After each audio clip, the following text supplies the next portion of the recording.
Mahalo nui kako. Thank you guys so much for joining us. Mahalo for that update. Chair Kimiona Kane here with the Waimanalo Neighborhood Board. We're going to get ourselves started.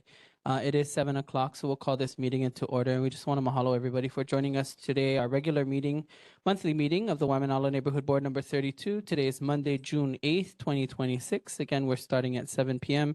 For folks joining us online, we are also here in person at the Waimanalo Public Library, 41-1320 Kalaniana Ole Highway, Waimanalo, Hawaii 96795. You may also join us on the WebEx meeting information and link is all available on the NCO website, the Neighborhood Commission Office website.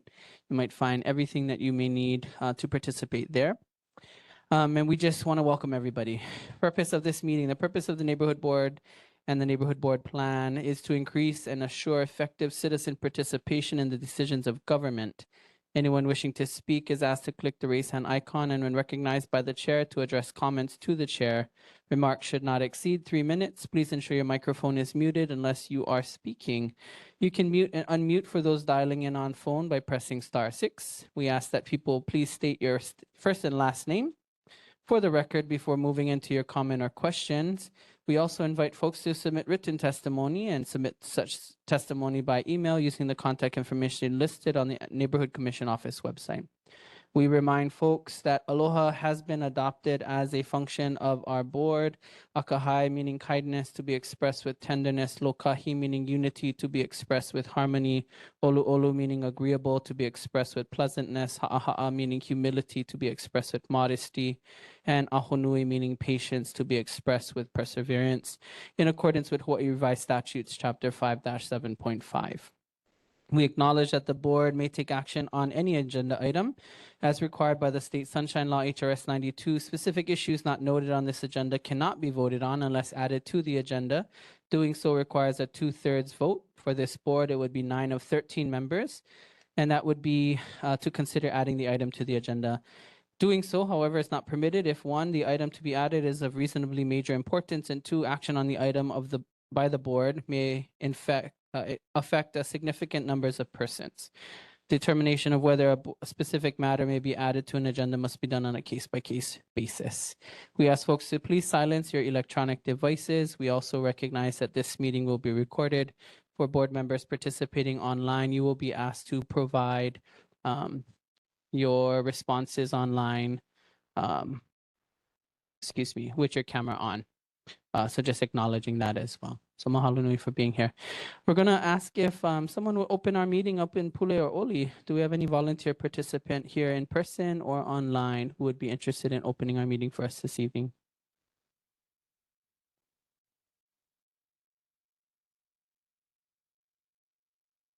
I see Auntie Brenda reaching for her unmute button. Mahalo. Yes, Auntie Brenda. I'll volunteer.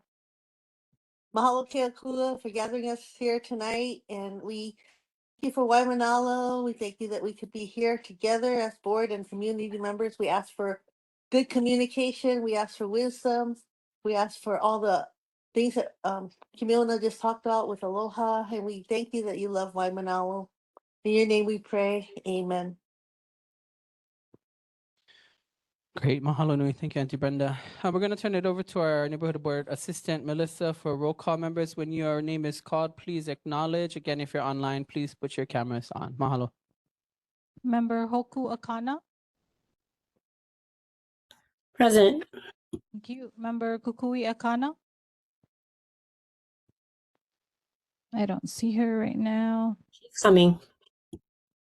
Member Kamahaloha Nuilai. Present. Thank you. Vice Chair Kamakea Ohelo. Not here at the moment. Chair Kane. Ew. Thank you. Member Makaila. Ew. Thank you. Member McKee. Ew. Thank you. Member Milan. Not here at the moment. Member Mokulehua. Not here at the moment. Member Nee. Ew. Thank you. Member O'Mahony. Ew. Thank you. Member Ralston. Not here at the moment. And Member Wong.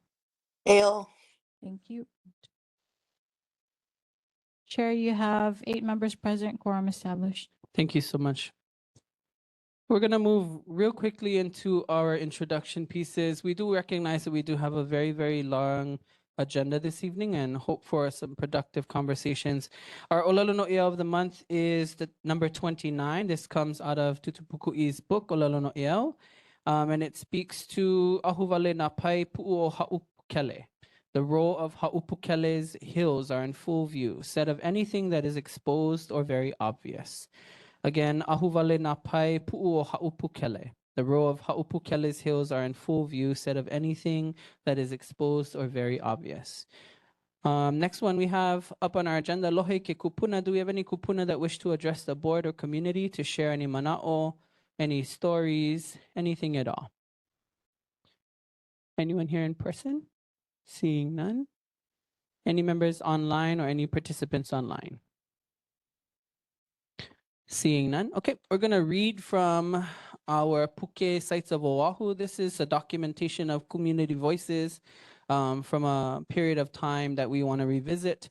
And this refers to a heiau, Site 381, heiau on the Waimanalo side of Olomana on the edge of Waimanalo cane field facing the Ko'olau Range.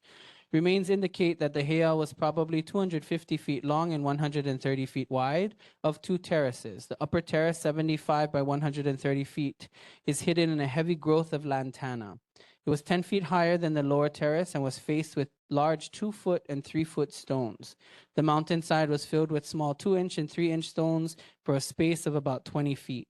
The remainder of the terrace was paved dirt. A low line of small stones marks the extent of this terrace on the mountainside. The plantation flume now skirts the lower edge. Some water-worn pebbles and an amazing amount of old coral are scattered throughout the rocks. North of the site, the hill presents a huge barren face of black rock. The lower terrace, which is now in cane, was probably 170 feet long with a facing of large stones on the lower end, which is a rather steep slope. The heiau was indicated by E.P. Kaniaopio, but the name is not known. This is taken from McAllister. That's on page 244 in Sites of Oahu. We're going to move quickly into our fire department and emergency services providers reports. We mahalo you folks for being here. Thank you, sir. Thank you. Good evening. Thank you for having us. My name is Captain Stephen Granato with the Waimanalo Fire Station. I'm one of 3 captains over there. I'll give you some statistics. Statistics provided below represent confirmed number of incidents in the neighborhood board's geographical area for the previous month. For more details on the incidents and related mapping information, please visit the first response search tool on our HFD website at fire.honolulu.gov under the news and info tab. If you have any questions, email hfdnhb@honolulu.gov. The statistics for May 2026. We only had 1 nuisance fire under the fire category. We had 45 medical emergencies, 1 motor vehicle crash collision, 1 mountain rescue, and 1 ocean rescue. The tip of the month has to do with hurricane season, which begins June 1st to November 30th. As we enter into the season, it's time to check your kit, refresh your supplies, and ensure everyone in your family knows your plan.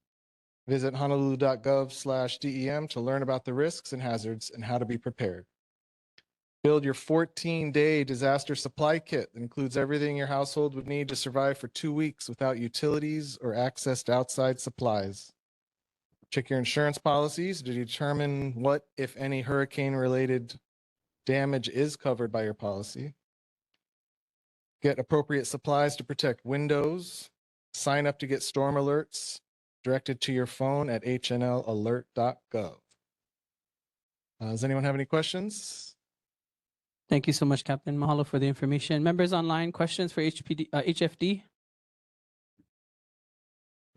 Seeing none, members present. Community online? And community present. Seeing none. Captain, thank you so much again for your Thank you service. for time. Mahalo for being here. Have a good evening. Okay. We have also member Ted Rawson online, 7:09 p.m. Brings our total to 9. Next up, we have HPD. Anyone from HPD this evening? Hearing none, we're going to move on. City and County of Honolulu Ocean Safety Department. We have District 2 Lieutenant Aka Tamashiro. Aka, thanks for being here, sir. Hello, thanks for Hello. having me. Here's the numbers. We'll start with the attendance and rescue numbers for the last month. For Sandy Beach, we had roughly 65,000 visitors or attendance with 59 rescues. Makapu, about 21,000 in attendance with 32 rescues. Beach Park, just shy of 18,000 with 9 rescues. Punananiho, about just shy of 22,000 with 5 rescues. Fellows, little over 10,000, surprisingly with no rescues, but they saw a big spike in first aids, and they've been doing a real heavy amount of preventative actions. Moving through Kailua, was it at the beach park, just shy of 70,000 in attendance with 4 rescues down a little bit closer to the boat ramp, and the Kalamas Tower, just shy of 20,000 visitors with 8 rescues. Some things of note, we've had a few CPR cases, both water related and a little more non-water related. I'm sure everybody heard about the early morning drowning at Beach 5 Makapu. That call came before Ocean Safety was on duty, I believe about roughly 6:30. But we only had one official lifeguard on duty. He was in charge of the opening duties. So in his time to respond, I was really proud of our personnel. Was it reaching out to each other just via our personal cell phones, letting us know that, hey, there's something going on. We only have one ocean safety personnel co-responding with fire. In that time, we were able to get 4 jet ski operators, myself also included, so a total of 5.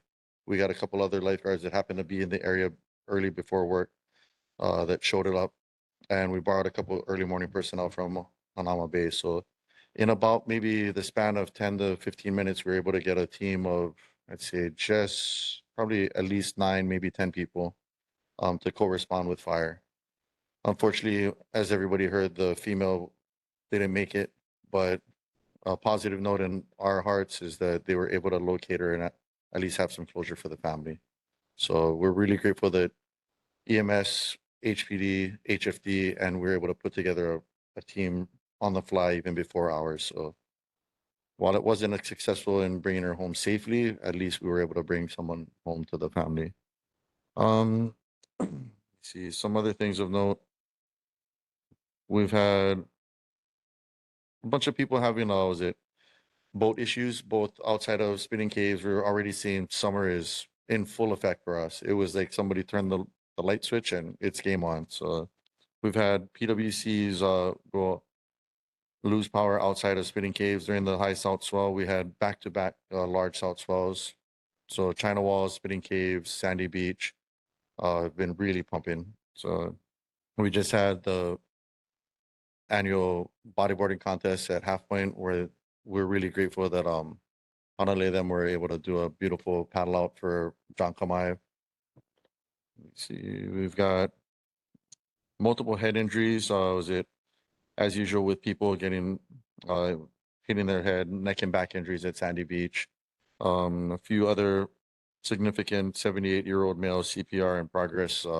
He was non-water related, but in the beach, actually in his car down by the second bathroom. So we're about to have a muster tomorrow where we get all of our coworkers from the district and kind of just like a good reminder, like, all right, guys, summertime, let's tighten everything up and be ready for car accidents. Was it overdoses, and also stay on top of it with the water. I think one of our biggest things, I just attended a meeting today at the Joint Traffic Management Center, is, like I mentioned before, all the mobile responders as of right now have these iPads. And so we're going, I don't want to say paperless, but less paper. So all of our log sheets that we're doing, physically are now going to be digital. What I'm excited about for that is we'll be able to start giving you guys real-time numbers. And they're starting the beginning of a website, I believe, safebeachday.com. And what that's going to be able to do is you guys will be able to go onto the website, hopefully, and pick a beach and go ahead and see some real-time numbers like, oh, high tide over here. Okay, what are they warning? We're also going to be putting QR codes on the back of the tower so residents and visitors alike can come up, scan it, and it'll give you the information, link you directly to that tower. Sometimes people are a little intimidated to come up and talk to the tower. So, and also hopefully they can go ahead and send that information to friends and family that might be coming down later. But I'm also excited to hopefully the creator of our the platform Watchtower really wanted to be here, but we're hoping to we're going island wide for the towers starting this evening with town. Tomorrow evening we'll be going over it and hopefully have iPads at every tower by the weekend and have everybody up and running and functional by next week. But the creator of Watchtower really wanted to be here because hopefully in the future I'll be able to hook up to your audio visual setup and actually be able to show you guys things directly from the iPad. So not only real-time numbers, but also any videos or maps and stuff. So to give you guys a better idea of like, say a Honu washes up deceased on the shoreline. In the future, I'd like to be able to pull up a map and have you guys look on the screen. But again, this is exactly where it was located. So that's kind of our biggest thing right now is all hands on deck for summer. Get the iPads island wide distributed and keep doing what we do. Mahalo nui. Thank you so much for being here. Mahalo for your service. Members online, any questions for ocean safety? Seeing none. Members present? Seeing none. Community members online? And community members present? Hearing none. Okay, I just have maybe two, if I may. Are the towers named? They go by sequential numbers. So starting with Sandy Beach would be 4, and since we have 2 there, then we switch over similar to like when you do an outline. So Shorebreak would be 4A, Tower would be 4B. Beach 5 is Makapu, 6 Alpha, the beach park, 6 for Hunananiho, 7, and then all the way down to Tower 8 Charlie at Kalamas. Okay. Would the Ocean Safety Department consider a naming in addition to how you folks identify? That I'm not too sure, but I'll bring it up at the muster tomorrow evening. Appreciate that. Secondly, the information, obviously everyone saw some pretty graphic images and photos of the Hanalma Bay stranding recently. And I think for us the question of how we honor those lives of those creatures is really, really important. And it feels like we might need to do some cultural, maybe some sensitivity reviews with some of the city departments that are responding to that. Yep. Is that something we can possibly set up with you folks and start with ocean safety? You folks are typically going to be one of the first people acknowledged when that process comes through. Can we set up some time maybe with some of the cultural respondents to do that with you folks? I think that's a great idea. And yeah, you have my number and I'll go ahead and bring that up with our chief, Kurt Lager, tomorrow evening. Appreciate And that. then if you guys want, if you have, I know it's kind of on the fly, but if you guys can kind of get a loose idea of what you would like to do, how and when and where, Sure. I can at least have something to be like, at least start planting the seed in his ear. And then I know this is pretty much taking up all of their time right now, Sure. but I can at least plant that seed and then at least by next month, if not sooner, we can get the ball rolling. Will do. I'll have some recommendations to provide. Well, and while I have you guys here, Yep. So this is just to give everybody an idea. This is that website that I was talking about. It's not exactly full up to date, but if people want to start getting the word out, I'm also going to be really pushing this website as it gets a little more updated. So it's safebeachday.com, and you can see you can just scroll around and see all the different towers, get a brief idea, and then scroll down and choose which beach you want to look for. Unfortunately, I just realized because I just found out about it today that Hunananiho is not on the map as of yet. So I'm going to make sure that we get those up and running. So you would go, say, Waimanalo Beach Park, it'll give you, okay, there's a high hazard with 3 to 5 foot face surf. Tap on it, and then you'll end up with a map showing where the tower is. As you scroll down, it'll give you some basic information. And ideally, like I said, the real-time numbers that we're getting Was it hopefully when you go to this website and look, not only will it give you like the weather conditions, but it also show like, hey, we're expecting a high influx of amount of water in the afternoon with the high tide, or we're gonna expect a lot more rip currents as the high tide fills in through the day. So, but I'll keep you guys posted as we get that a little bit more up and running. Yeah, Aka, before we let you leave for the evening, just for the record, can you explain or the abbreviation PWC? I mean, I know what it means, but, Oh. but just for the record. Yeah, no problem. The PWC is for personal watercraft, also known as a jet ski, or also considered with DLNR, they'll also refer to it as a throwcraft. Mahalo. Thank you so much, Aka. Mahalo for your service. I apologies. We have to go back, but we're good. Thank you so much. right on. Have a nice Mahalo nui. evening. Sorry. I skipped over one of our OPO presentations. So we're gonna call back, if we don't mind, Kalola to present tonight's Kaiolelo Hikino. Yeah, hikino. Mahalo. Dili na mai na ehu na luhi o Hawaii nei o kalola ka mahalo hanui lai ko inoa. Noho au I ka malu o ka pu'u o kona hua nui I ka makani o limuli pu'u I ka ua hele le'i o Apua Kea. Hanai ia e ke kaha vai o puha. Nānea mākou I ka ehu kai ma kaiona. Ma Waimanalo nani nei o ka kuhi hewa. O ka olelo a'o o keia la, oi ho'i pupu kahi I holo mua o ka mana'o o ke olelo no eo. I nā hana pū mākou ai ʻole lokahi mākou hiki iā mākou ke holo mua. O kekahi mea ma koʻu ola pili I kēia ʻōlelo no eo. ʻOia hoʻi ka pāʻani ʻana I ka pōpaʻipaʻi ke hana pū koʻu mau kime hiki iā mākou ke holo mua a ko I ka mea makemake. No laila e hana pū mākou e like me ka ʻōlelo no eo pupu kahi I holo mua. Mahalo. Mahalo nui. Thank you, Kalola. Thank you so much for being present. Moving forward, we're going to invite Kekula Kayapuni to provide, in addition to our Lohe Kekupuna, an area where our OPO are able to share and ha'i their mana'o into this space. We are essentially gathered to serve all of them as well. So mahalo nui and kalamai for skipping over you initially. Mahalo. At 7:21, Kukuya Kana, board member present, and then our vice chair, Kamakea Ohelo, at 7:10. With that being said, we're going to move on to public agencies reports with the Board of Water Supply.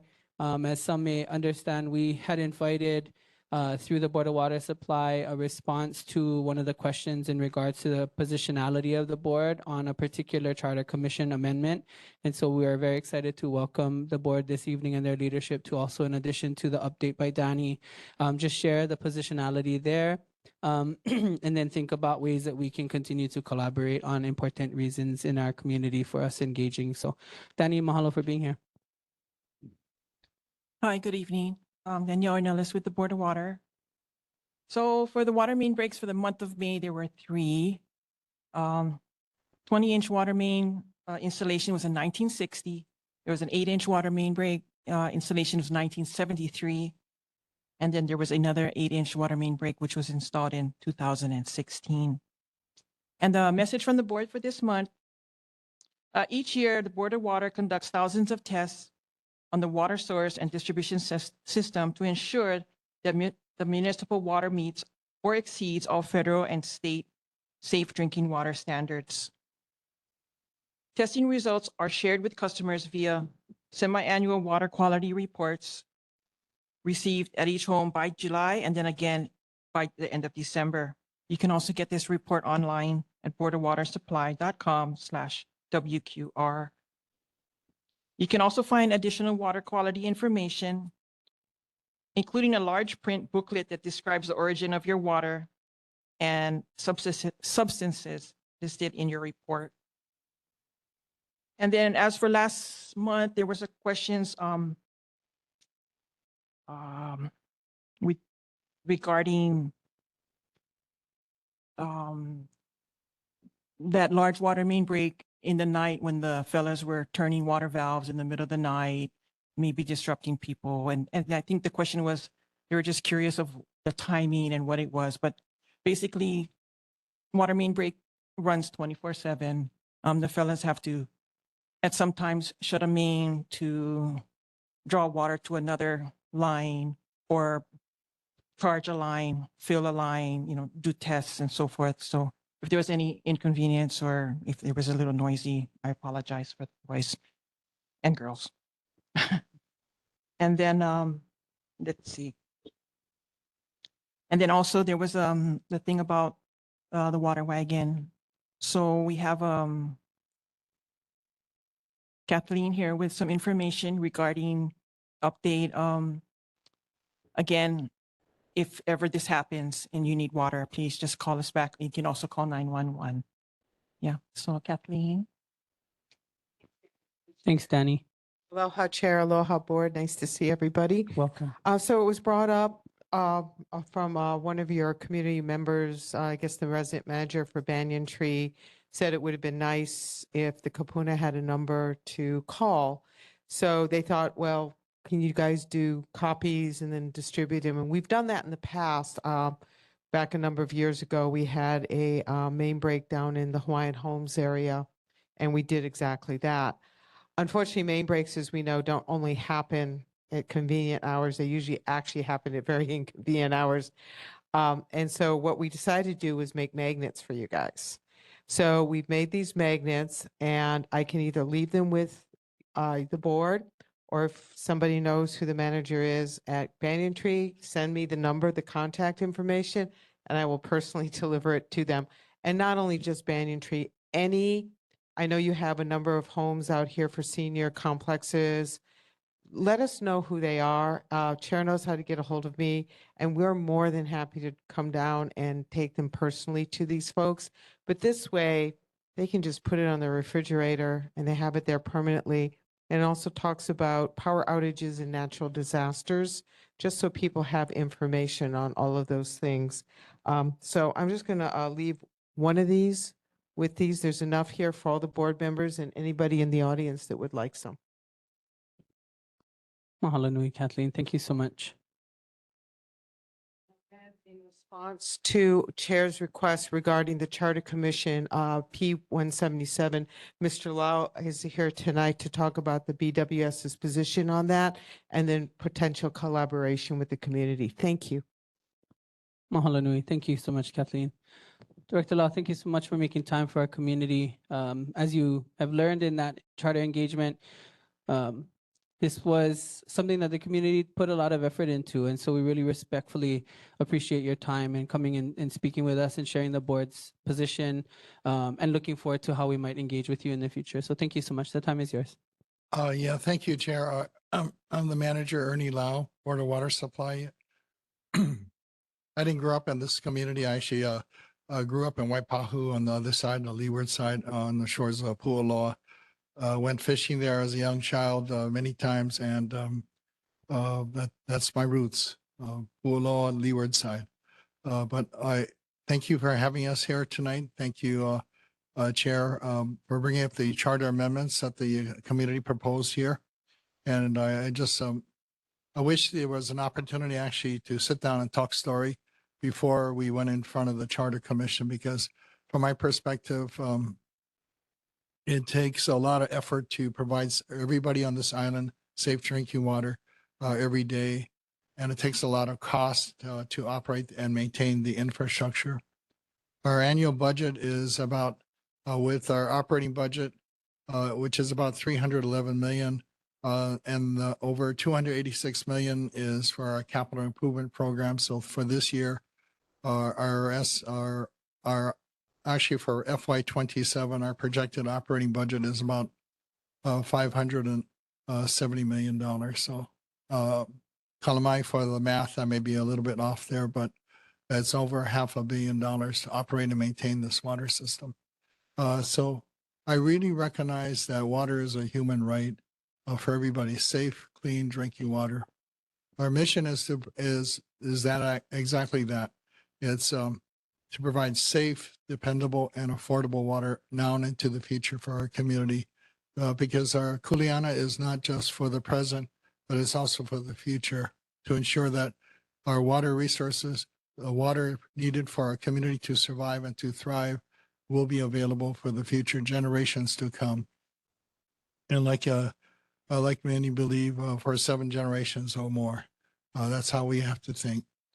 So when I looked at the proposal, especially the second charter proposal, which actually recognizes that people are also struggling to make ends meet. And I think that's very evident with the price of different things like gasoline right now. It's really expensive and getting more expensive. That it is a struggle. And I struggle with this. How do we provide all this service and maintain this infrastructure for generations to come while making water affordable and available to all people on this island that we serve? I don't know the answer, but when I saw the basically disallowing shutoffs for people not paying their water bill, and I want to talk about the water bill too. For over 80% of our customers, there's a water and sewer component there. And I'm really only talking about the water portion because when you pay the water portion of your bill, that comes to the Board of Water Supply. The sewer charges go to the Department of Environmental Services. And for most customers, the sewer charges are larger than the water charges.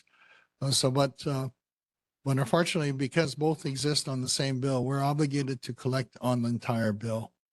We are working as one of the affordability strategies, and I have the support of the Director of Environmental Services, of separating the water and sewer bill into 2 separate bills. It will cost more postage, but at the end of the day, then our collections would be only for the water charges, which for most people, it's the smaller of the 2. And then E&V would become responsible for their sewer charges. We're looking at possibly about 2 years from implementing that. I think that Chair will help with affordability for our community for getting drinking water that they need. We have the experience of actually banning shutoffs for a period of time.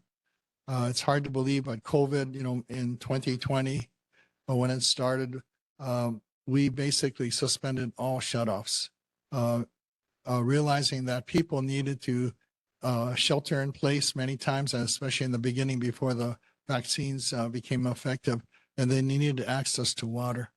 So for a period of about 2020, March of 2020 to into 2022, we suspended shutoffs. What we saw there was that the amount that was owed because of lack of payment went from about $2.7 million in total to about $5.7 million. So in that short period of time, we saw an increase in delinquencies. Unpaid water bills go up to about $3 million. So when I saw this proposal, I was concerned about what would be the financial impact of doing this upon the Board of Water Supply, and also for the customers that are paying their bills on time. And we appreciate everybody paying their bills on time. I just want to mahalo them. So that's a concern. How do we address that? Yet, how do we support the members of the community that are struggling the most financially to make ends meet? The average customer for the Board of Water Supply uses about 9,000 gallons a month. And right now, that bill should be, the water portion of the bill would be about $77 a month. So Chair, I think and I'm really pushing to actually separate the water and sewer bills into 2 so that people can make choices on what they can afford to pay. But I would hope that they would prioritize water, drinking water as a high priority bill. So I'm willing to listen to the community. We are looking into a assistance program and how we fund that program. We're not sure if it's going to be similar to what E&V has done. And I just want to commend them on their CARES program. that's a assistance program they've implemented this year. We at the BWS will be implementing something in the future. But when we have ideas on a strategy, I do want to come to the community and seek input and feedback because some of the challenges I think with affordability programs that I've seen in the past is application. Just how complicated the application is can be a barrier to people trying to get that assistance. And then how do we distribute the funds equitably? How do we encourage people to move to be current on their bills once they've taken care of the delinquencies? So it becomes maybe a matter of also kind of budgeting and prioritizing where your funds are used. But I'm open for suggestions. Kalamai, if I came across as tone deaf, and that's my bad. I made the call on the testimony for the Charter Review Commission. But that doesn't mean that BWS is not going to work with the community to find a way forward.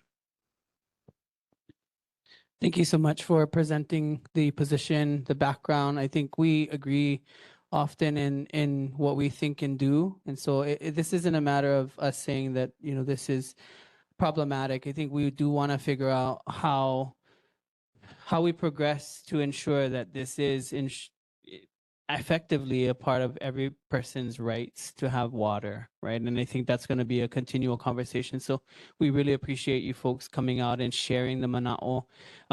If there is an opportunity for us to do a little bit more brainstorming together, we're happy to do that. This meeting is not the best situation for that, but recognizing that we share very similarly to you folks the concern of how do we ensure water is available to all folks for years and generations to come. Really appreciate you guys making the time to come out this evening. I'll take a round of questions if anyone from the board has any questions for BWS. Anyone online? Members online? Seeing none. Members present? Vice Chair. Vice Chair. I'll just ask that. Wow. Right, one might lead in the planning. Okay. Mahalo, Director, for your testimony and your presentation. I want to know what happens. So when the separation occurs, who owns the data? The data will be actually, so what we're looking at is actually still Board of Water Supply doing the billing system to calculate the bills. So that data would be a Board of Water Supply, and also E&V would have the access to the wastewater data. So it'll be between the E&V and Board of Water Supply. Yeah. Okay, mahalo. So with the separation of the bill, yeah, what exactly will the customers be charged by ENV? It'll be the charges that if you look at your water bill right now, for like I mentioned, about 80% plus have both a water and sewer bill. You look at the portion that says Board of Water Supply, those charges would go on the Board of Water Supply bill. Then the other side says Environmental Services, and it's in a little different color too on the heading letterhead. Those will be the charges that you'll see on the sewer bill. So it's really just a kind of a separation of two bills. So and I just want to be clear too. I don't want to overpromise, but this is not final yet. We're working hard to try to push this forward to get it done within the next 2 years. I ask because I'm part of the 20%. Oh, So I don't know what the 80% guys see on their bill. Yeah. And with the transition coming, that's why you wouldn't get if you don't currently get a sewer bill, you would not get a sewer bill from ENV. You just continue to get the BWS bill. So if you look on your bill, you probably only have BWS charges there. I got several more questions, but I'll yield back. I appreciate you taking the time and appreciate Vice Chair, I just want to offer, if you want to continue the discussion, I'll leave you my business card, or Kathleen will leave her business card, and then we can continue the conversation and set up a meeting. Mahalo. I appreciate that. Thank you. Yes, I'm sorry. I did skip someone online. So we'll go to Hoku and then we'll come right back to you, Canela. Thank you. Hoku? Aloha mai kako, hoku kana board member. I definitely wanted to say thank you for coming to our community to explain all of that. There's a lot of people here, especially kupuna, who don't necessarily understand how this all works. And with the bills piling up and the current economic situation, it's very nice to see that somebody in leadership will take the time and come to our community. So really thank you for that. And so humbly too. So we appreciate it. Mahalo. That's pretty much it. Thank you. Thank you. Mahalo, Hoku. Coming back to Canela. Aloha Canela Neighborhood Board member. I guess my question is, you shared about a delinquents that happened during COVID. Is that delinquents cleared, or do we still have that with the Board of Water Supply? Some of it's cleared, but we still have. So what we did was we suspended shutoffs from 2020 to about 2022, I think it was. We are gradually, slowly trying to work down the delinquencies or the accounts that are past due, going from the oldest to the youngest. So we don't shut off a huge amount of customers. Really, that's kind of our last resort. So we try to communicate with them by phone or by letter, and try to reach out to them.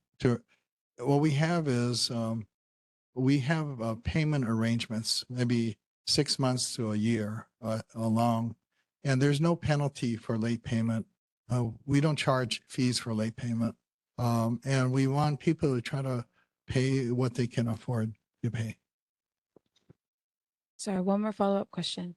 So with the delinquency that our Board of Water Supply is facing, how is that impacting the maintenance of the infrastructures that we have today?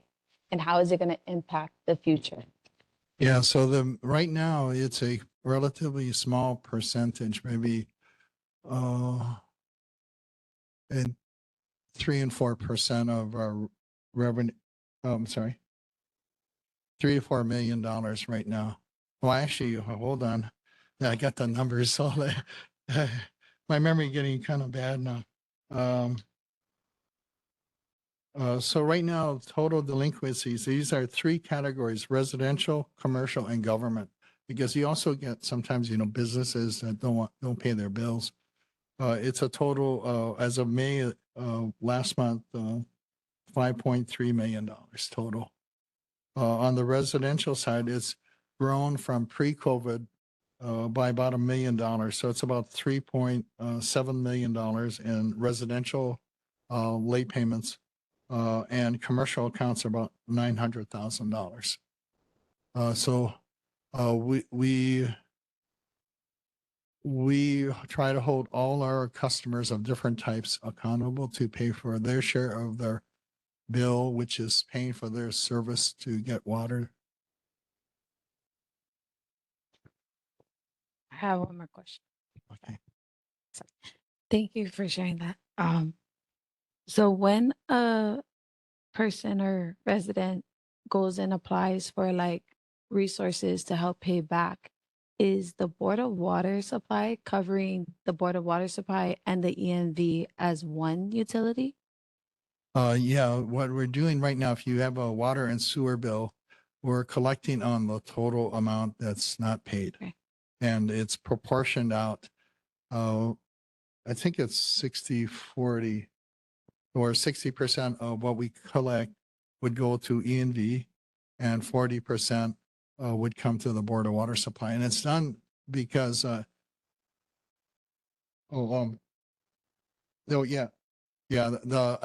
true. The numbers I reported are only for the water portion, the BWS.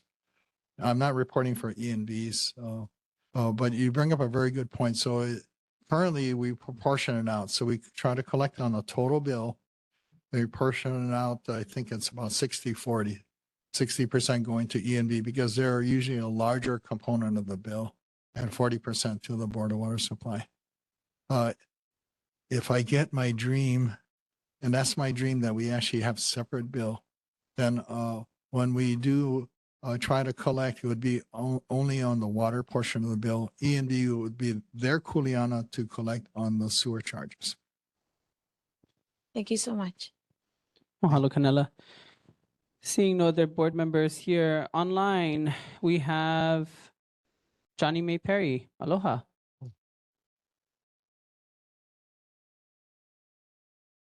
Hi, Auntie. Gotta unmute. There you go. Aloha. Thank you, Chair. Hi, Mr. Lau. I Aloha. guess currently between one bill is probably a nightmare, but what concerns me is the postage, additional postage. But if you still send out one bill, two different barcodes, one for BWS and one for EMV, that would separate. This goes to water, this goes environmental services. So if you have two different barcodes, then BWS get their payment and environmental services get their payment, less bookkeeping for Board of Water Supply. So you went over the delinquency.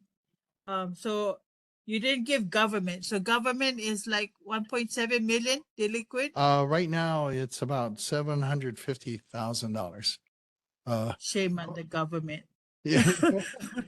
Well, Johnny May, Okay. thank you.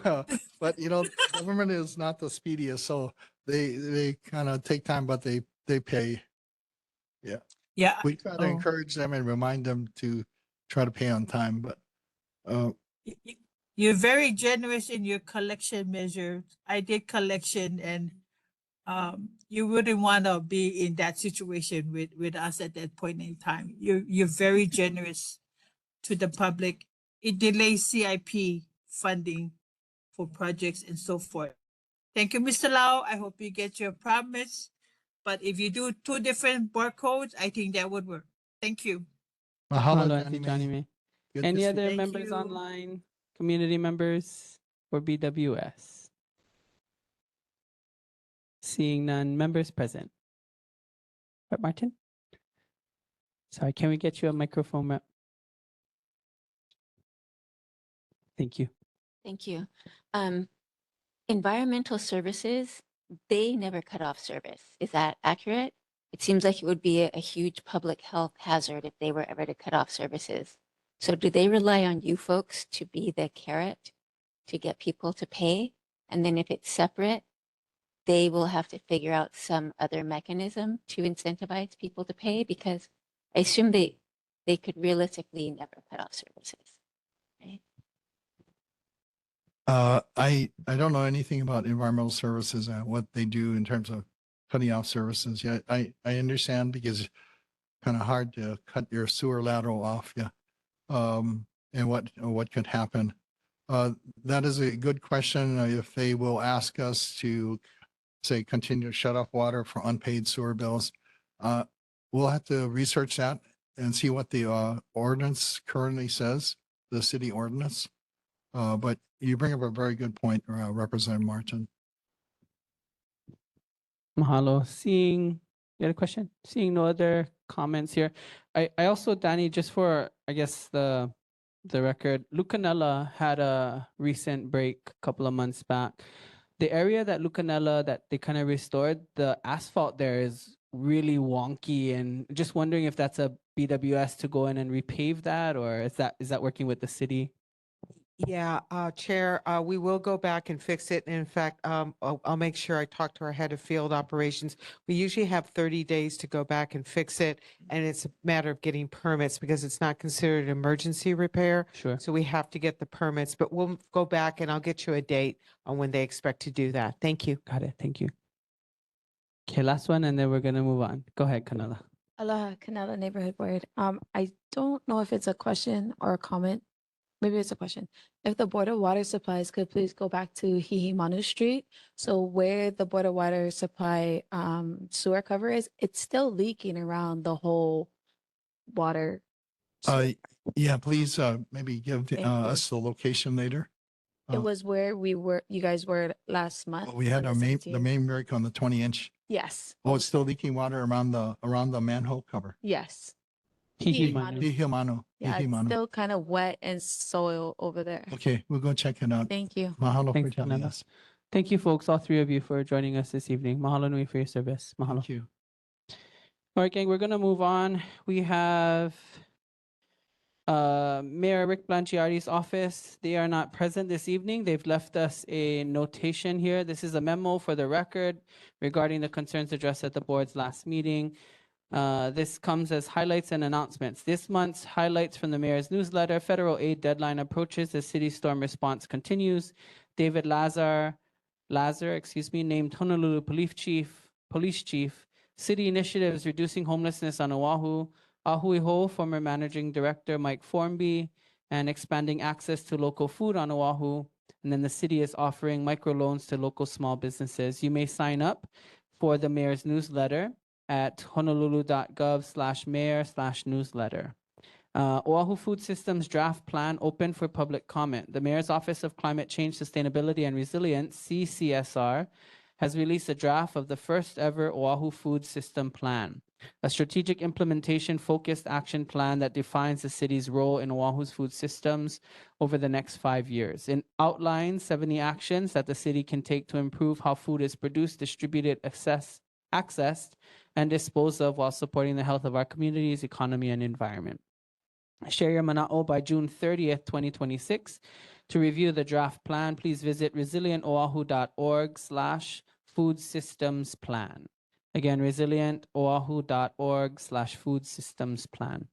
There are no department issue follow-ups. No follow-up responses were provided to the community. I am told that the Department of Facilities Maintenance has addressed partly some of the concerns that we brought up and is working on a response to us.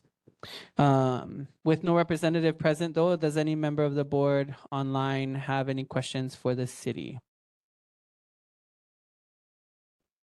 Seeing none. Members present here? Question for the city? Canela, go ahead. Canada Neighborhood Board Member. For the city, it was brought to the attention, maybe I should do it in community concerns.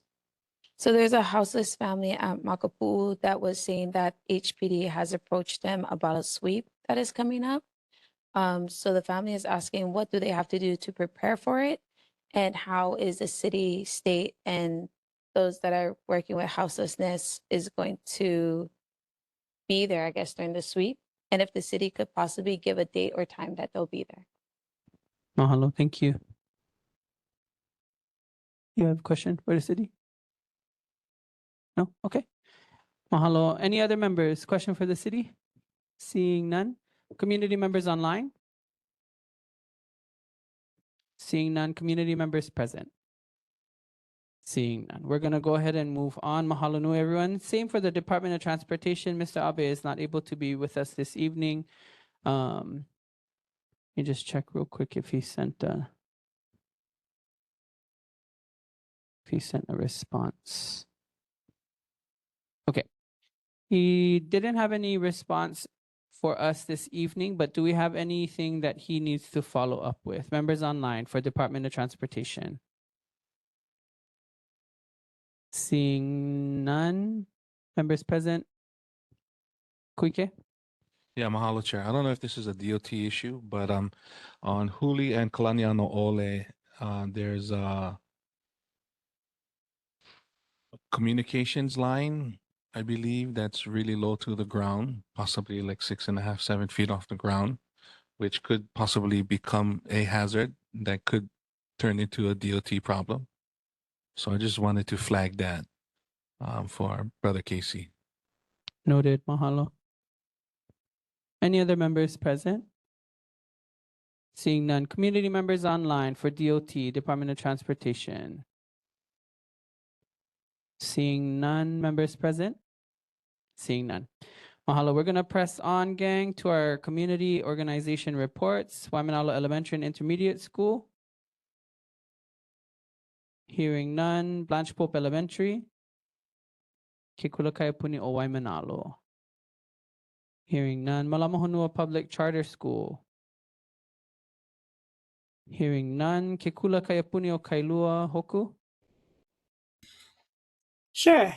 Taking off my neighborhood board hat and putting on the Kikula Kayapunio Kailua hat. So, I mean, I can also present on behalf of Kailua High School that we graduated the class of 2026. So all of our Mohoa Waimanalo have completed their journey there, as well as we did Aha Hemokula for Kalola. She's a recent graduate for Kayapuni. So that was successfully done, as well as Velo was completed. So we look forward to this next year because we are going to Hawaii. Ke kula Kayapuni. Ame ke kula kie o Kailua. Oia valeno, mahalo. Mahalo nui. Any questions for Kikulakayapuni, Kako? Members online? Seeing none. Oh, I Members did present. have one more thing to share. Sorry. Okay, go ahead.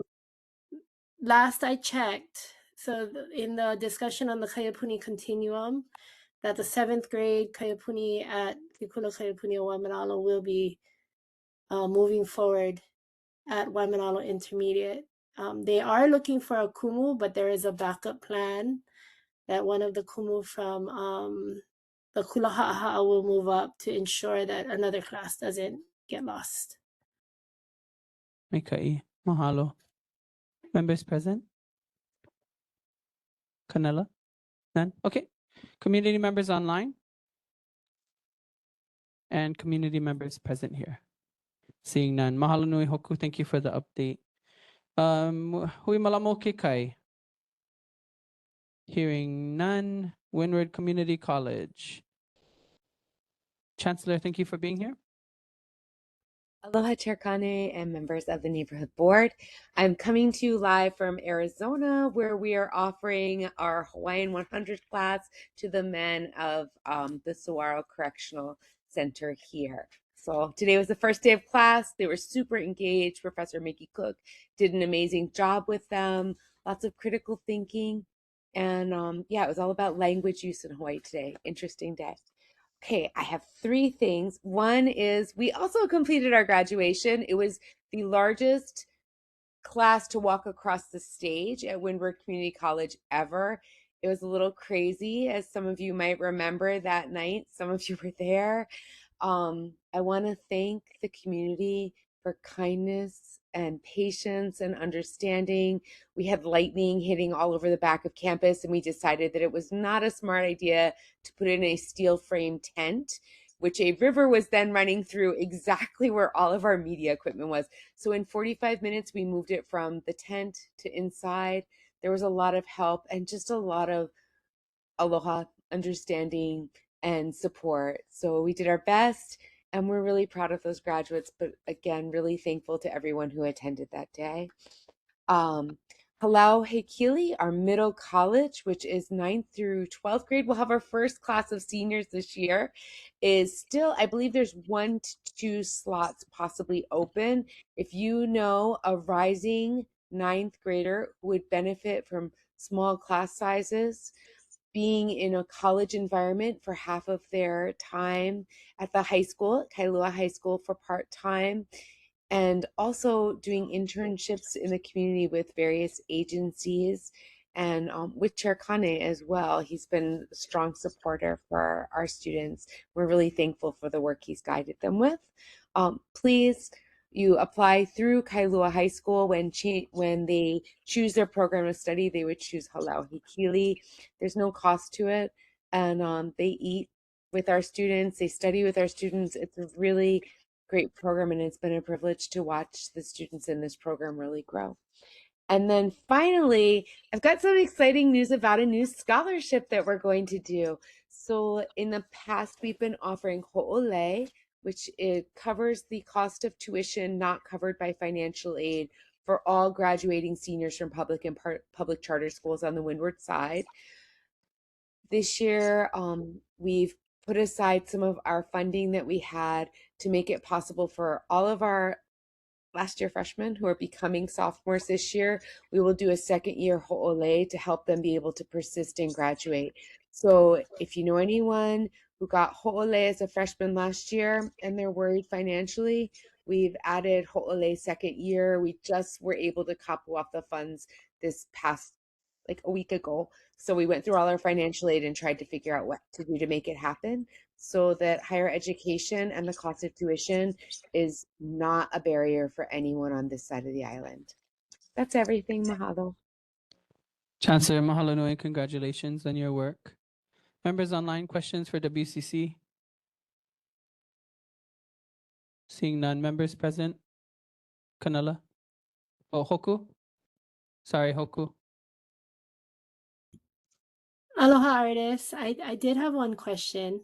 I had heard there's a facility being planned on, or maybe in the process of being planned on the campus for Winter Community College, and that it was possibly intended to house all the early college classes. Is that really happening? And it was told to me from, I don't know, counselors, or you know the people who email me. So yeah, I'm wondering, is that really a thing? And how can Kekula Kailua participate in that? Because we do early college too.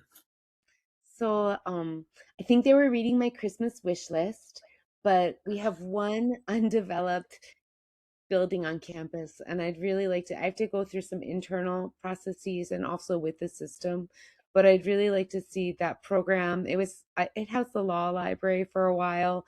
It's now an empty building. There's a lot of issues with it. There's environmental issues. We've done the environmental study. We paid for it using institutional funds so we could start the process of looking at what to do. I mean, if you have a building in Hawaii, one should use it, right? Space is so important. So we're just beginning to add plans. There's some push for another use for that building too, thinking about if we can combine them. But Hoku, let's have coffee and talk about how you would want to utilize space. We're planning right now. We have Kikula Kaiapuni Opu Ohala, their high school, and we have Halau Hekili, and they're both kind of outgrowing the space that we're able to devote. So it's time, and we're thinking of it as a shared middle college, early college space where they could have their own spaces, but also have maybe shared computer, music, and other kinds of maker spaces facilities. And with the hope that any maker space could then be available to the community when school is out in the afternoon. So that's the kind of like really rough what I sent to Santa this year. And you know, can hope. Is that the green building in front of the campus? If you're coming up the campus, right, when you get to that T, if you take a left, it's on the left there. And my kids always thought that it was like an abandoned building being lived in by various people, but it's just an empty building and it looks like an abandoned building. So we'd like, when I was a student there. That was the club area for the Hawaiian Language Club, which I was the president of under Winston Kong. So just saying, we've used it before. yeah, Haki Pu'u right behind it. Yeah. And so Haki Pu'u might, I have to speak with them too. So it's very tentative. You have a very good grapevine. Thank you. Mahalo, Hoku. Kanala? Aloha, artists. Thank you for all that you are doing for our keikis to just have that pipeline in education. Question, ho'ole second year, is it required that they be recipients of the ho'ole first year in order to apply for the second year? So, for the most part, yes, we're targeting. We don't want to leave it to chance that someone doesn't hear about it. So we're actually reaching out to all of our Ho'ole first year students currently to get them to make sure the word is out. If you have someone who for some reason falls under a special circumstance, I always worry that squeaky wheels get grease, and the rest of us who don't think we're special and think that we're supposed to follow rules, we don't get the grease, right? So if you know someone who maybe makes sense for that kind of a grant, or needs that, then they should reach out to their counselor, or you can refer them to me or the vice chancellor for student affairs. Like what I'm thinking is, for example, some of our private school students that reside on the windward side, they didn't go to public school, so they're technically not qualified for ho'ole, but we know that they went to private school often on a scholarship. They're from our side, and they really still have all of the financial needs that our other students have. So those kinds of students, we'd love for them to reach out individually. And if we can't, Ho'ole second year is completely institutional fund. So I don't have as much leniency with Ho'ole first year because that's Castle Foundation funding. But if you know people, Canela, that you think might benefit and make sense within the overall scope, we kind of call them Ho'ole Ohana, and we do our best for them. So we also we've had students who had missions right after high school, so they can't come right after high school, and they've asked, and we do our best for them too. I can't promise it like Ho'ole, but for the most part, we have fulfilled when those students reach out. But again, the students who reach out are often the ones who like are used to getting their way, and our students who really need the help often aren't used to getting their way. So please, like, let them know. Mahalo, artist. Mahalo ya'oi. And it's really the team at Windward making it happen. I have the best financial aid director and student affairs vice chancellor. Mahalo nui, Canela. Seeing no other hands here, any community members online? And none. Seeing community members in person? None. Chancellor, enjoy your evening. Thank you for staying up late with us. Mahalo nui. We're going to move on to the University of Hawaii College of Tropical Agriculture and Human Resources and to Ilima. Aloha nui kako. I hope you can hear me. I got a new setup over here and I don't know if it's working, but today we started 3 Aloha Aina scholars from Alulike. It's a little bit smaller. The funding was cut by the Fed, so no repeat. Past participants are able to apply this year, which is a disappointment for my past students, but we got 3 new students. One is going to be a senior at Kailua, one just graduated from Kailua, and one is going to be a sophomore in college.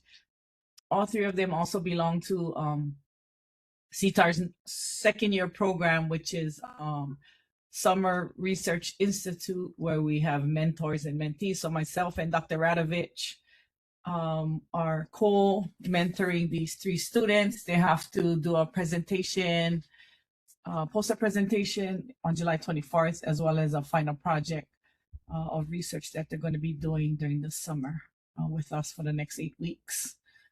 Last month we did our Olena work day and we gave away over 1,000 pounds of Olena. We still have a little bit available. If some people are interested, we can make a little bit of arrangements if you let me know as soon as possible. And that's about it for right now. Mahalo. Mahalo, Auntie Lima. Thank you so much. Board members online, questions for CTAR? Seeing none, members present? Seeing none, community members online? And seeing none, members present? Seeing none. Auntie Lima, thank you so much for your update and your service. Mahalo nui. Aloha. We have up next Hawaii Job Corps, Miss Julie Dugan. Thank you, Auntie Julie, for being here. Good evening, everyone. I just wanted to follow up. I think Canela last month asked about the status of Job Corps funding after last year when the administration tried to close the program. Congress stepped in. I said I was optimistic, but that was according to Julie Dugan.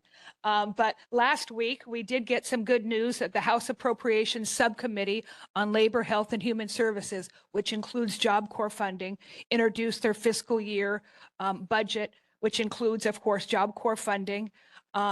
Through this bill, Congress is again firmly rejecting the administration's proposal to eliminate Job Corps. So that's good news. It's not finalized, but it's headed in the right direction. Today is June 8th. We've already had 2 young adults complete their high school diploma this month. So we're very happy about that. Again, our students are focused on their career goals, but being part of the community is very important. We hope that they will take that wherever they call home and continue on giving back to their community. So that's one of our big goals. Since we met last, we did help the city and county with the Memorial Day project. We've been doing this for 20 plus years. 20 of our landscapers go down and cut plumeria, and then that is shipped off to a lot of the senior citizen center, a lot of different groups. So the Lays, the Boy Scouts present it on the grave sites of the veterans at Punch Bowl. So very meaningful community service project there. Last week, we had a group out at Kailua High School. As you know, they do their big EMU fundraiser, and they needed some help sprucing up their storage shed. So we had students out there painting it, restoring it, clearing the weeds for their upcoming fundraiser. So a nice way that our students could give back. And then twice a month, we continue to be out at the next door at the district park, helping with the food distribution. And just a friendly reminder, we do tours for potential applicants every Thursday at 9. People can contact me directly. And I left some of our current job openings. You could work right in your community, have a very fulfilling career. We have openings. Since we're a 24/7 operation, we have residential staff, we have security officers, we have to feed our young people, so we have cooks and cooks helpers. I currently have an administrative assistant available for the admissions team. And we do have some registered nurse on-call positions. So grab a flyer on your way out. Thank you for your continued support. Mahalo, Auntie Julie. Congratulations. Thank you so much. Members online, questions for Job Corps? Hoku? Aloha, Auntie Julie. This is Hoki Kana. Long time no see. I am wondering, because you mentioned the service that Job Corps provides to help provide the flowers for lei making. And I know that there is a need at concern, or actually it was a concern raised by a kupuna about the lack of access to flowers for the draping of Kamehameha statue on Kamehameha Day. Is that something that I could share your number to them? Because that's like an ongoing discussion amongst kupuna that that cultural activity is no longer being supported because nobody does lei anymore. Yeah. And they're looking for flowers. Yeah, we don't have access to flowers. We get that through the city and county. So yeah, I don't have access to flowers. I know that they use the Cocoa Head Botanical Gardens and the Research Center. Okay, well, I'm just wondering because like if it can be done for that, then I'm sure it can be done for Kamehameha Day as well. So I'm wondering what the contacts are. Like maybe I can reach out to you later and find out what the Yeah, contacts give me a are. call. I can share you the person we worked with city and county to access those, definitely. Yeah, thank you. Okay. Mahalo, Hoku. Any other members online? Seeing none. Members present? Seeing none. Community members online? Seeing none. Community members present? Seeing none. Julie, thank you so much for being here. Mahalo. All right, gang, we're going to continue on. We have next up Waimanalo Health Center. Jasmine. Aloha, thank you for having me. Aloha. I wanted to share that we are accepting applications for the Hale Kokua Vai program.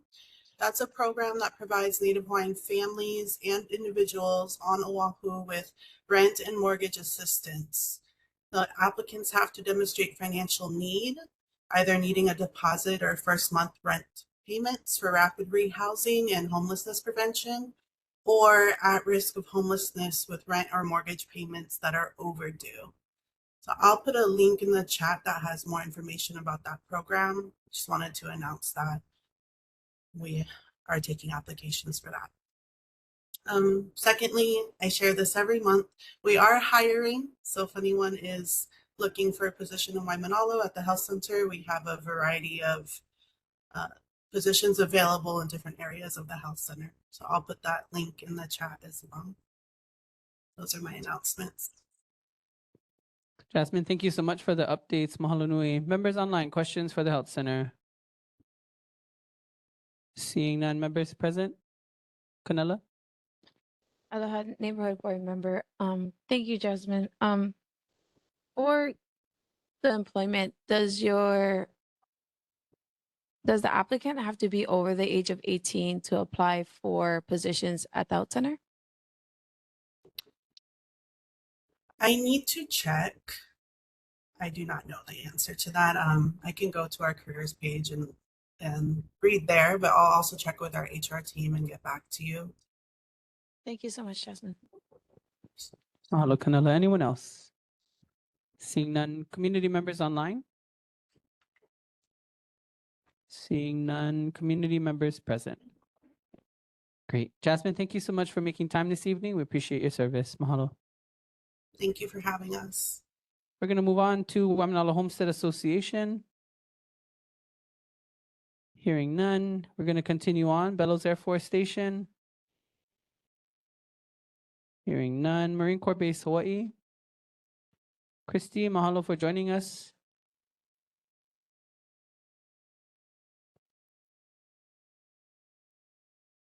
Goodness.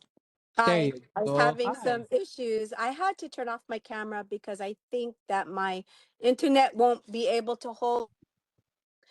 Sounds Good good. evening.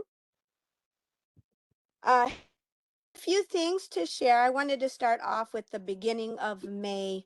We had and hosted the Kanihuna Moku Academy.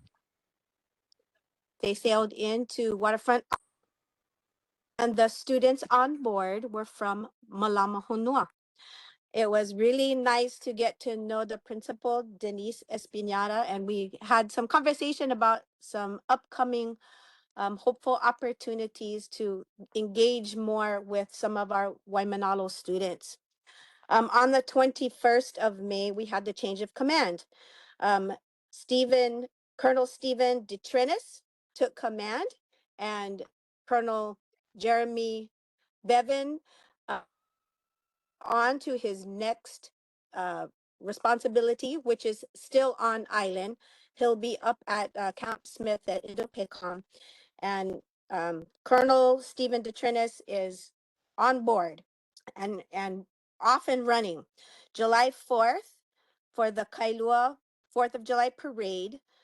Colonel DeTrinis and Sergeant Major Don Moreno will both be participating in the parade. And also July 12th, we are hosting the canoe regatta. There was some communication running around the paddling community that we weren't going to host it because it's a RIMPAC year, but I want to confirm that we will be hosting the regatta, and it is an open. We to come out and spectate. If you're not a paddler, come out and check it out. This is a RIMPAC year, and that begins the ending of June all the way through July and till the first week of August. Please expect a little bit more activity in terms of training and air noise. This week and next week, we have the Coast Guard who will be training at McTab. They're doing air training for the purpose of humanitarian rescue. This is a group that has been already conducting training exercises and rescue missions out in out the North Shore during all of the flooding. So what they're going to be doing is they're practicing hovering low to pick up individuals and move them from one location to another. So just wanted you folks to be aware. Additionally, the Parks and Recs for the month of June, well, one weekend in June and 2 weekends in July, the campgrounds at Bellows are going to be closed, and this is for RIMPAC training just for 3 of the weekends. It's June 20 and 21, July 11 and 12, and July 25 through 26. We also have public comment for the Department of Health is seeking public comment for the permit renewal of the Marine Corps Base's Stormwater Management Plan. And I can put into the chat the location where you can find that. It will be released on June 24th. Comments will run through July 24th, so for that month. And the plan is to reduce the stormwater pollution, protecting Kaneohe and Kailua and the surrounding waterways. Just reiterating that this is a renewal of the permit. But I will drop that location for that information into the chat. And that is all I have. Christy, mahalo nui. Thank you so much for making time to join us this evening. Members online, questions for Marine Corps Base Hawaii? Seeing none. Questions, board members in person? Karen, did you have a question? Yep. You can do that as a board member. Thanks for being here, Christy. My name is Karen O'Mahony. I am a neighborhood board member, and I am following up on the flooding of the homes at Saddle City. So there are 17 families in the community of Saddle City, and 2 of the homes were completely flooded on March 13th, again on March 20th. And then we discovered the bridge on Bellows that was backing up, causing the flooding. And so we requested it be addressed. And so it was cleaned after we asked, after the March 13th storm and the March 20th storm. So after those 2 storms happened and we brought it up, then it was cleaned. We were within about an hour of being flooded again on April 10th. And I did call all the politicians. I called the emergency numbers. We did everything we could to get attention. I sat at the gate at McTab in the rain. And we received, the response we received was fortunately from God. The weather, the rain stopped, so we didn't get flooded. But I'd like to see what we can do to address that flooding before it happens as opposed to during. And I did send numerous emails to all of the politicians, the representative, including yourself. Did you receive that email? The last one I sent was on May 29th. Was that the one that was addressed to the Saddle City Ohana? Yes, it comes from the email Saddle City Ohana. Well, I do remember seeing an email. It was, but I did see that email. Yes. And how do we get that to the place it needs to go to get addressed? Because doing it during a flood is doesn't work. I didn't receive any response from any of the military or the politicians' offices.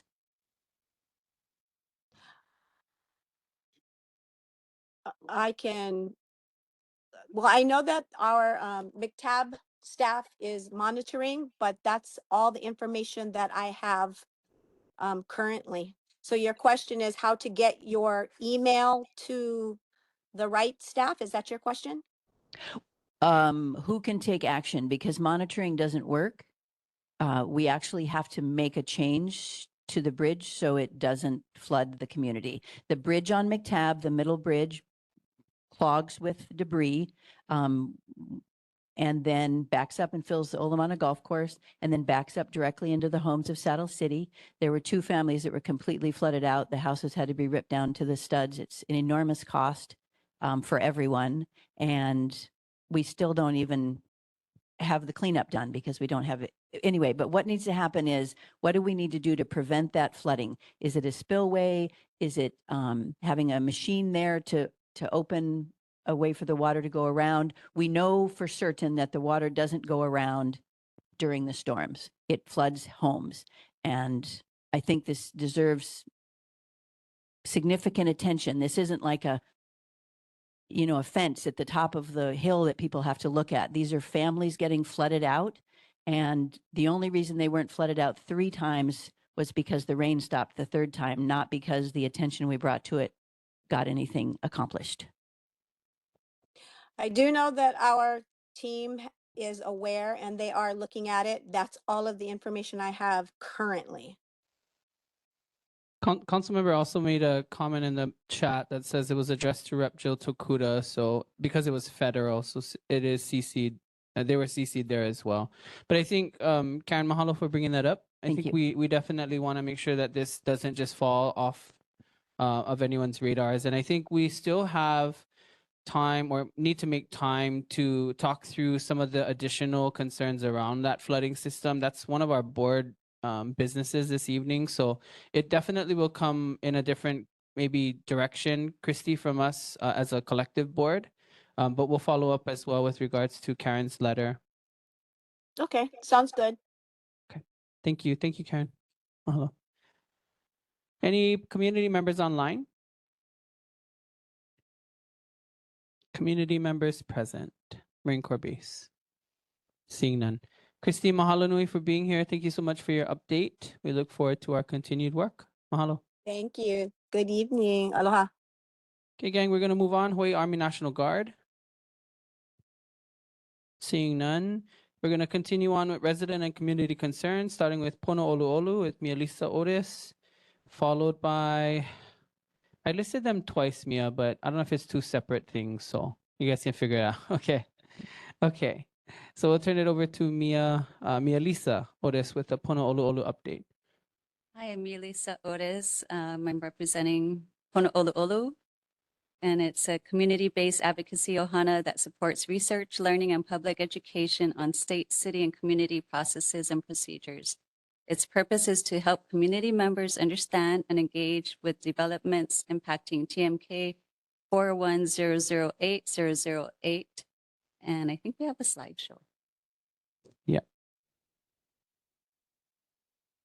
Let's see. Pono Olu Olu requests to the neighborhood board continue to provide a space for Pono Olu Olu to speak, share findings, and engage with the community. This space is important for transparency, accountability, and community awareness.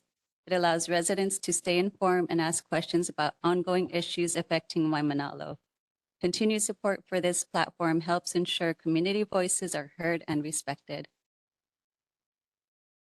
We request the Department of Health clarify recent drilling activity at Hui Mahi'ai Aina, this was today, was an NPDES permit issued for this work, and that means National Pollutant Discharge Elimination System. And what was its purpose? How deep did the drilling go, and did it reach groundwater or the water table? What permits or agency approvals authorized the activity, and was this part of a development, utility, or environmental investigation project? So you'll see under the gravel is where they previously dug trenches and put pipes. And the next slide. If you press play, please. Thanks. This video appears to show the tree extraction activity at the site of, this is behind the Hiko generator. So this is on, what is it, Hihimanu, and corner of Hihimanu and Olu Olu. We are seeking clarification on what is taking place and why this work is being done. We would like to understand the purpose of the tree removal, what permits or approvals authorize it, and how it relates to the overall project. We're requesting transparency so the community can better understand the scope and impact of this activity. This is another video at the site. We're showing this to continue seeking clarity on why this work is taking place and what permits or approvals authorize it to better understand the scope and purpose of these activities. As transparency. We respectfully request that the Department of Human Services under Director Lisa Martin and June Yang and the Hui Mahiai Aina developer provide a follow-up to Puno Olu regarding the current status and safety of the 4-foot retaining wall, which is behind the residents' yard. This is in the yard. Please include any relevant inspections, engineering assessments, and safety considerations. Clear communication on this matter is important to ensure community safety and transparency. And this is the wall that from last month. You can see it's not quite cracking, but it's definitely morphing. We continue to await clear answers regarding what this work is and the purpose it serves. Transparency is needed to understand how it relates to this site and any broader development or safety considerations. We have sent emails to relevant state and county agencies requesting information regarding the Kapa'akai analysis and whether it was conducted for the Hui Mahiai Aina development. We're also asking if any agencies were aware of or informed that a Pa'akai analysis would be completed as part of a project review process. This request seeks clarity on how cultural and community impacts were assessed prior to approval or continuation of development activities. We will provide updates as responses are received. This is a collective question from Puno Olu members requesting the state and city agencies, elected representatives, and all authorized individuals involved provide clear answers regarding the activities and decisions taking place at the site, including the purpose, approvals, and oversight of the work being conducted. This situation raises a serious concern about the impact of the current development on existing residents and the surrounding community. It is difficult to reconcile claims of supporting houseless solutions when ongoing development may be placing current families at risk of housing instability, including increased flooding, insurance challenges, and limited access to home improvement support. In addition, it is inconsistent with the principle of Malama Aina when agricultural lands and established trees cultivated by residents over many years are being destroyed. I would like to add that, it's on this page. Yes, that's the last slide. And I would like to add one other thing that the residents have brought up. As a nonprofit organization, Hui Mahiai Aina and Mahiai Development LLC's information should be available, as in the people are working for the companies, such as companies' names and licenses to operate in the state of Hawaii. We would have the right to know who's working for their nonprofit organization. If that information is something their nonprofit organization could please provide us with. And we also do have a petition if anyone's interested for the stopping of this development. Open to questions. Mahalo, Mia. Thank you so much. Any questions for the presenter? Members online? Seeing none. Hoku, go ahead. Sorry, I cannot hand fast enough. I was just wondering, how would one access your petition to take a look at it? Any of the Kupuna residents that are present here, most of the Kupuna that live on Olu Olu, and it's unfortunate that, you know, I feel they're being manipulated into, or intimidated, actually, I should say, to kind of curb their choices and feeling threatened about their homes and safety. But you can access it through myself, Canela, or any of the Kupuna on Olu Olu. Mahalo. Mahalo. Any other questions, members online? Seeing none, members present? None. Community members online? Seeing none, community members present. You can introduce yourself before your comments. Mahalo. Aloha mai kako, Kukana Kamatos of Waimanalo, lifelong resident. Mahalo nui to all of you folks for all the hard work you guys are doing in our community, and mahalo nui to all of our city and staff, state officials. as well as our community members still in the trenches. Mahalo. I guess my question for you is my understanding that is this development is happening under an emergency proclamation. With emergency shelter being expanded already in Waimanalo, and another one happening for statewide housing. Have you folks approached Department of Hawaiian Homelands yet? Because our Hawaiians are disadvantaged Hawaiians that already hold leases on DHHL lands are the ones being affected right now. So my question for the group is if Department of Hawaiian Homelands is currently aware of what's happening, if you folks are already in meeting with them. Mahalo for the questions.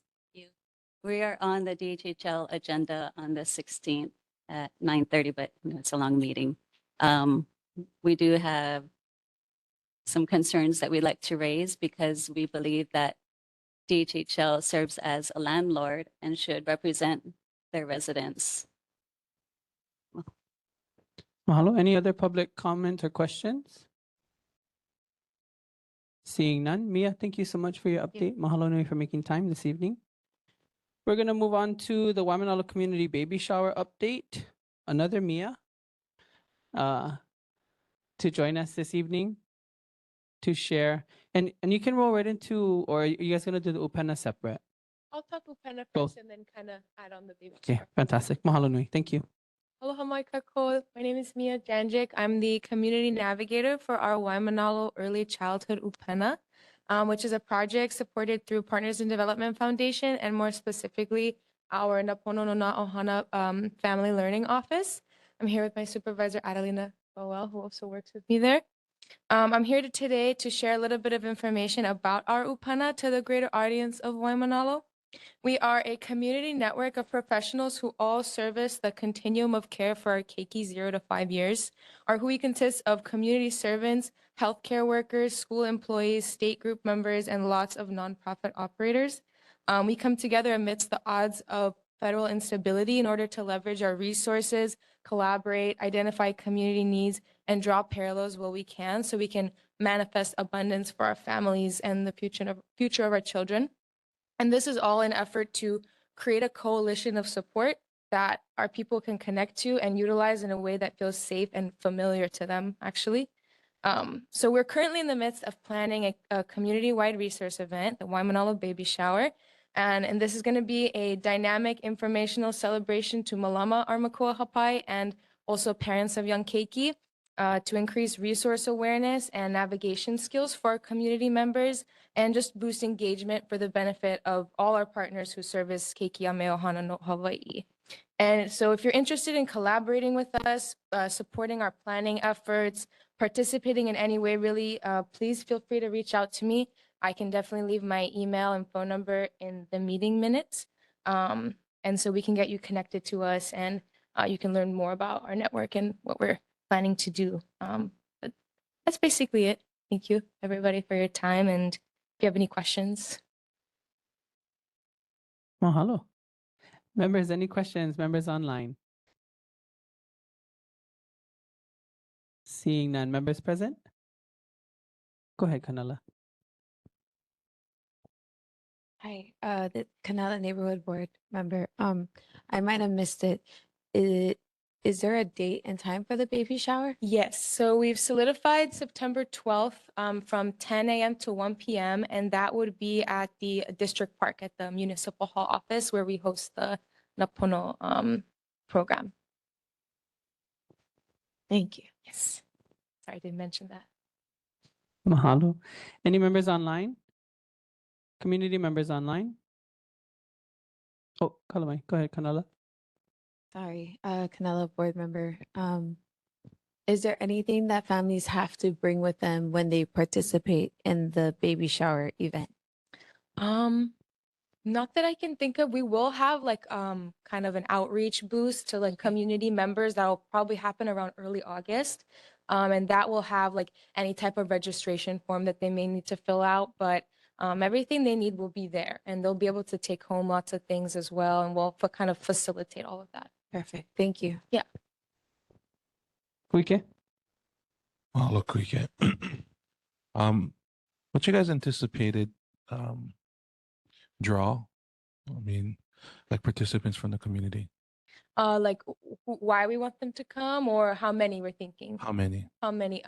Well, we'd love if maybe 30 or 40, actual pregnant mothers would come, but we're also kind of hoping to expand a little bit, to also parents who already have young keiki, and kind of blend in some of those early childhood resources as well. So our current figure is around 100 to 120 people, like all together, right? But that also depends on if they want to bring a family member, something of that sort. So that's what we were kind of hoping for. Okay, mahalo. I'll reach out. Yeah, thank you. Mahalo. Community members online? Sorry, Mia, not yet. Seeing none, community members present. Okay, go ahead, Mia. Thank you so much for being here. Mahalo. Lena, you want to share anything? No? Okay. All right, gang, we're going to move on to Mr. Eli Warren. Is there Eli Warren here to share about a Serene update? Yes, hello. Can I share my screen? Sure. Okay.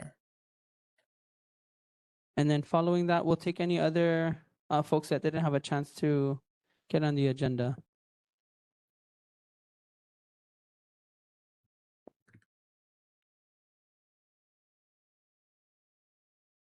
Is it sharing? Yes. Okay, one sec. Okay.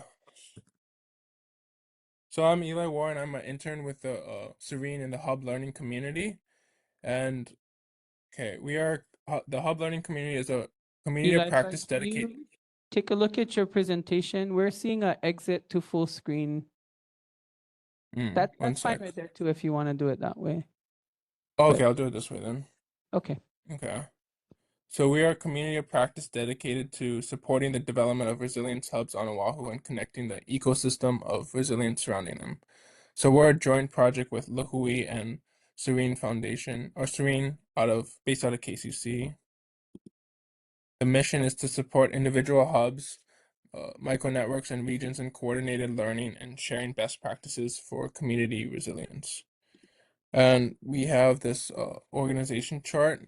Right now, we have some resilience hubs and a leadership team that are meeting, going to be monthly soon. And we have general members. We're still setting up the cultural advisory council, and we have next gen leaders and some working groups and some staff.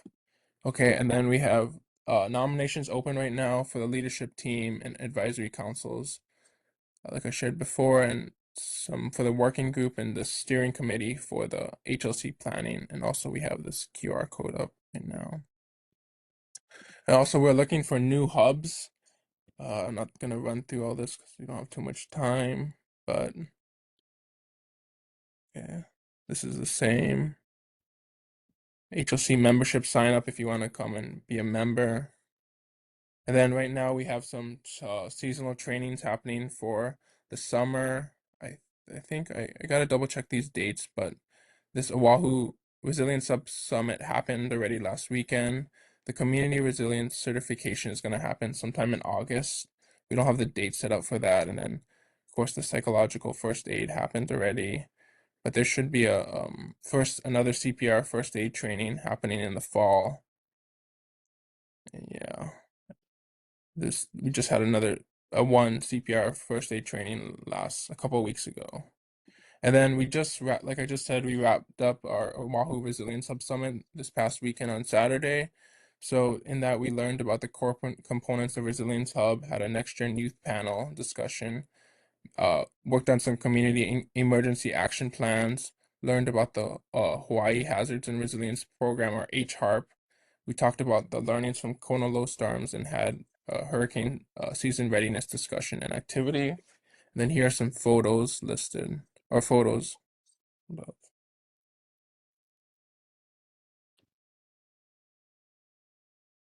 Okay, thanks. Does that complete your presentation, Eli? Yes. Okay, perfect. Thank you so much for updating everybody on that. Members online, questions for Eli and Serene? Seeing none. Members present? Canela? Hi, Canela, board member. Thank you for your presentation, Eli. Is there an age requirement or like a school requirement to join your hub? No, there's not a age requirement for to join the hub learning community, and just need like a couple people to a leader, and then like maybe 4 or 5 other people to be a hub. You don't even need like a place, really, like a physical location, but sometimes just like Thank a you. group of people. So what does the hub consist of? Like what is, like you shared a purpose, but like what do you guys do like on a daily meeting? Um, so we have like the hub learning community has monthly meetings where we discuss things, and just the hubs are building like everyday resilience and can be activated during a response, activated during like an emergency, such as like a wildfire or hurricane. But Serene right now is not really like a hub for um that activates, but we like support other hubs and give them guidance. Thank you so much, Eli. You're doing a great job. Keep it up. Thank you. Hello, Canela. Quique? Mahalo, Chair. Aloha, Eli. Aloha. Can you share with the board and our community tonight the top 3 ways Serene supports these community hubs? Your top I 3. could try. Yeah, just having the monthly meetings, like I said.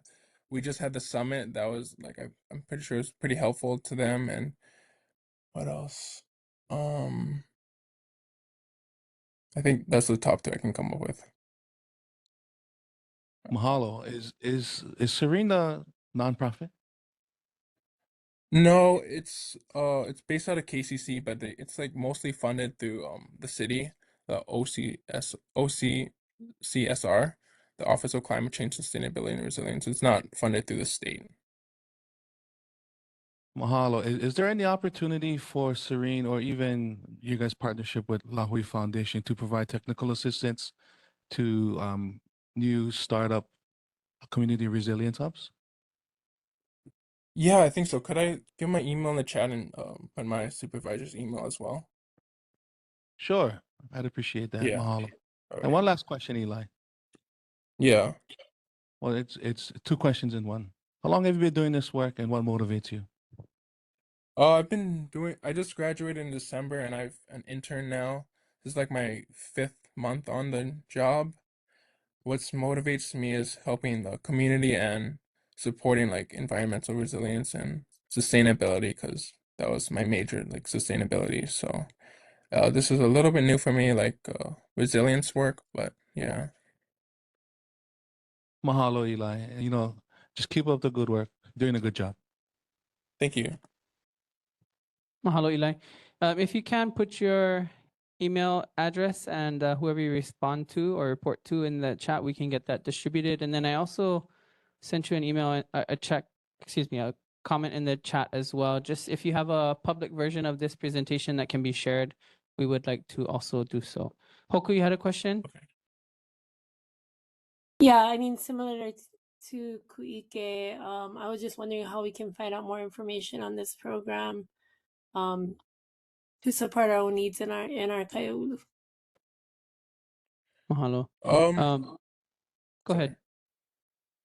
Yeah, you can. We have a meeting. Let me check when the meeting. It's like the 3rd Thursday of every month at 3 o'clock. We have our hub learning community meetings, and that would be a great way. And you can talk then.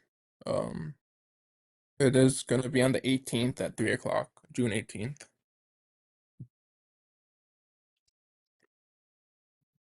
Any follow-up, Hoku? Yeah, I'm assuming that there's contact information in the public presentation that he shares with us. So that's kind of what I'm looking for: websites, contact numbers, Okay, I Mahalo. can put the website in the chat. Great. And Hoko, I can forward some information as well. I did have the opportunity to attend the summit this past week. And, for their first summit, this has been a longstanding working group. Now, for those of you that have been around long enough, this comes out of some of the reorganization around some of our community emergency response teams. If you guys remember CERT teams.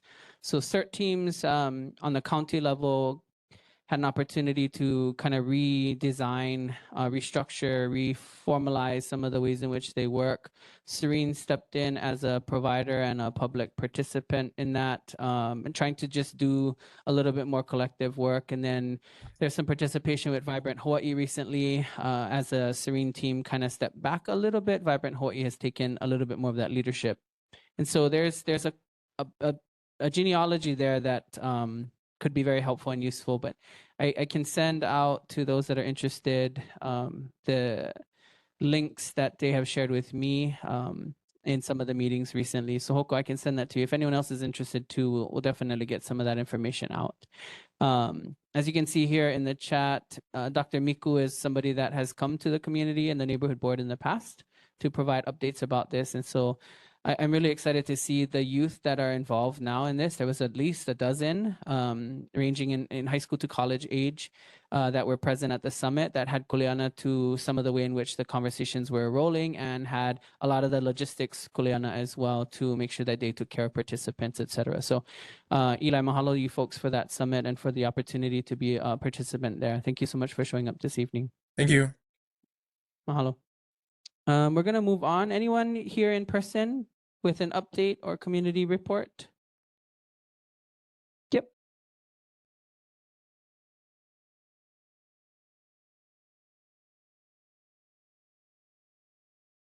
Aloha, good evening, Aloha. everybody. Thank you for this time and this space. My name is Randy Jung. I am here at this moment representing the state of Hawaii's Military and Community Relations Office. We are a new office. We are about 2 years old that was stood up. And I'm here to share about and introduce kind of like a kuka kuka, like talk story session that we're doing in the community throughout the state of Hawaii. And we are calling it Community Conversations. I'm going to pass this around. That's one copy. I have more copies here on the table. So these community conversations, they are, what we're doing is we're gathering people and communities throughout the state of Hawaii to get input on the future of military in Hawaii. We're primarily focused on two questions, the same questions that we're asking in every community and every group that wants to have this conversation. And the two questions are, number one, what might a suitable approach to military training in Hawaii look like if shaped with community input? Number two question is, what would it take to meaningfully improve the relationship between the military and the community? Those questions are both written there, as well as here. For today, for Waimanalo community, we have a survey that includes these two questions and some other questions that are specifically for the Waimanalo community. I know that this is a heavy and hot topic, and that's why we're here to address it as the State of Hawaii's Military and Community Relations Office. So these surveys, the online survey is open until 3 p.m. on Thursday. However, really our goal is, and the reason why we're here is to, first of all, bring awareness to the fact that we are hosting these community conversations. What we've been doing is gathering groups of about 5 to 10 people and having this conversation in small group settings so that people have the time, space, and just feel comfortable sharing candidly what their insights and what their concerns are. Yeah, the broader purpose is to create opportunities for people who want to share their perspective on how they feel the future of the military in Hawaii, what it should look like. Yeah, so I am open to answering any questions. Randy, thank you so much for making time this evening. Mahalo nui for joining us. Any questions, members online? And I do want to note, it's 8:54. We could spend days talking about this topic, and so I think this outreach is critical. And I think I definitely see value in making it available to people. So this evening's conversations, if we have questions specific to the presentation, if we might ask that. If it's something like your mana'o on military, please hold that and sign up to be a part of these meeting conversations. Members online, any questions regarding what was presented this evening? Hoku? Aloha. I'm wondering, how are these meetings different from the discussions we as a community already have with the bellows? Like, can you differentiate what is the difference, different objectives, or where is this coming from differently than what's already been taking place over years of conversation? Thank you. Yes, ma'am. Very good question. Sorry for omitting that initially. So again, I'm from the Military and Community Relations Office that's within the state of Hawaii. So I am a state of Hawaii employee, and these conversations, the notes that we take from these conversations, they are being presented to the governor's Military Land Advisory Committee. And then from there, it will go to the governor as he continues discussions with Department of Defense when it comes to some of the training land issues and discussions that we're having. Does that answer your question? Initially, yes. I just wanted to know what the difference is, because many of us in this room and online participate in those discussions. I wanted to know the difference and the value of the time to attend these things. Thank you. Thank you for the Hoku. question. Any other members online? Seeing none, members present. Karen? Hi, Karen O'Mahony, Neighborhood Board Member. So just to confirm, the survey for the Waimanalo residents, people will have tonight, Tuesday, Wednesday, and then part of Thursday to complete that. Is that correct? Yes, ma'am. So the online survey closes at 3 p.m. And this is a vehicle so that if people want to participate, but maybe they don't have time to give their insight in a in-person small group meeting, then this is a way that you can do it. And then if you want to remain anonymous, there's also a way on our website where you can submit your comments anonymously and just let us know that you want it to be attributed to these community conversations. Okay. And then, sorry if I missed this, how do you become part of the community, the small group community conversations? Thank you for asking. Reach out to us, whether it's through scanning the QR code. This QR code will get you to that survey that has those additional questions specifically for Waimanalo community members, or reach out to me. My email address and I believe maybe even my phone number is included in the agenda as well as the minutes. But I am listed under the governor's representative under elected officials. So you'll see my contact information there. Please feel free to reach out to me and I will make sure that we get you scheduled and connected so that we can have this very vital conversation. Thank you. You're welcome. Mahalo, Karen. Anyone else, members? Canela? Thank you, Randy. Question is, how does the information that you guys gather from all of these surveys be brought back to the community so that we know what are you guys utilizing in those conversations? Yes. Second question is, how does beneficiaries that needs that kind of conversation have that conversation in a higher level if the small group is not what we're trying to look for? Okay, got it. Question number one was, how does the notes that are taken at these meetings come back to community members? That is vital. The transparency is very important. So what we're doing is we take the notes and there are some groups that say, hey, I don't want these notes to be attributed to me specifically, the comment that I said, and that's totally fine. That's actually the standard that we're going with. And then if any organization or individual says, hey, put my name on that, I want it to be on the record that I said this, then we are doing that too. So far, we've had one organization that I said, make this on the record. And then we send it back to you. We have two versions of notes, one that's very detailed, and then one is just key takeaways that come from these meetings. You will get to review both of the sets of notes. And the key takeaways, the very summarized overview one, we keep that in case we have members of the public that want to know what other groups have said. And then the detailed notes will go to the governor's military lands advisory committee members, and then eventually up to Governor Green himself. And then your second question was about how do you take it to the next level?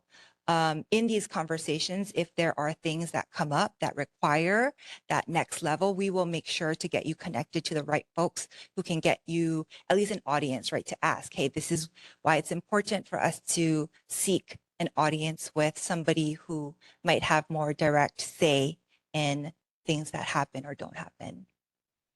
Thank you so much, Randy. You're welcome. Thank you for the question. Mahalo. Cool, you have something?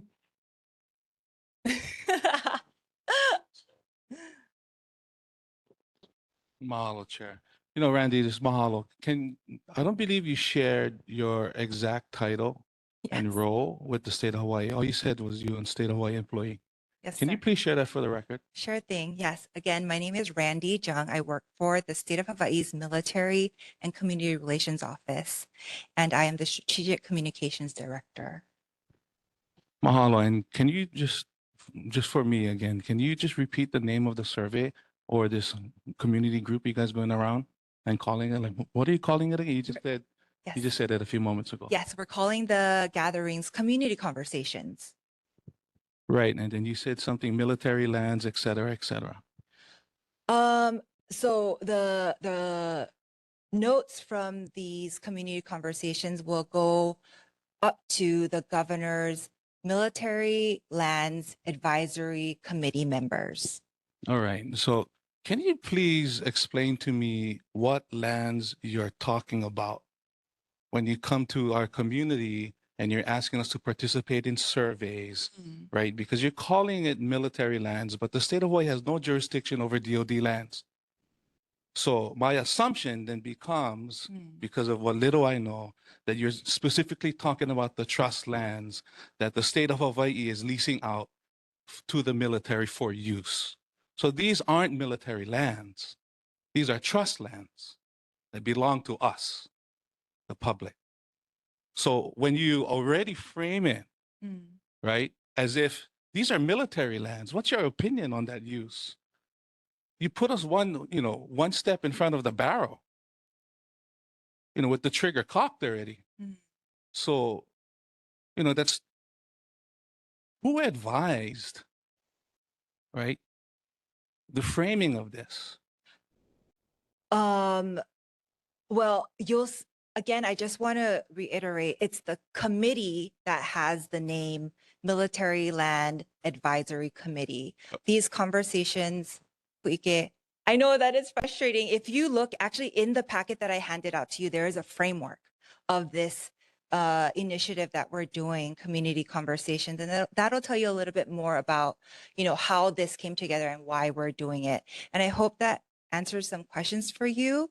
But yes, feel free to reach out to me.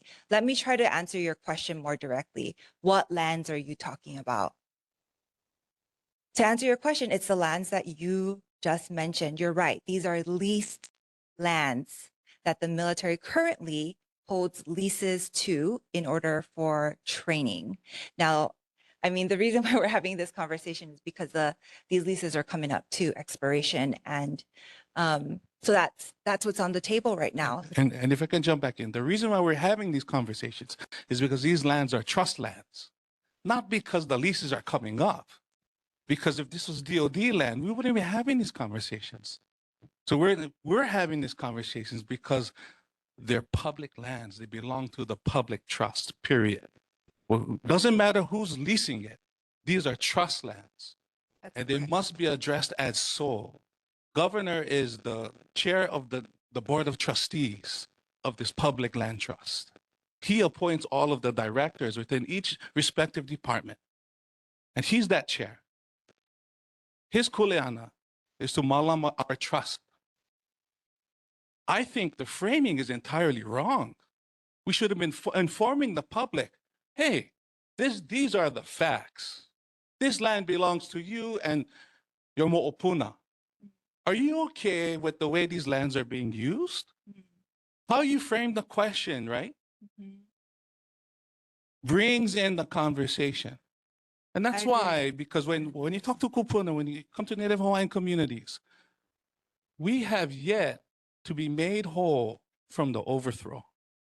So when you talk about military conversations, these are conversations that we've been having for generations, That's correct. right? So it's kind of triggering. And you're asking me to communicate with one hand tied behind my back because these are military lands. They are not.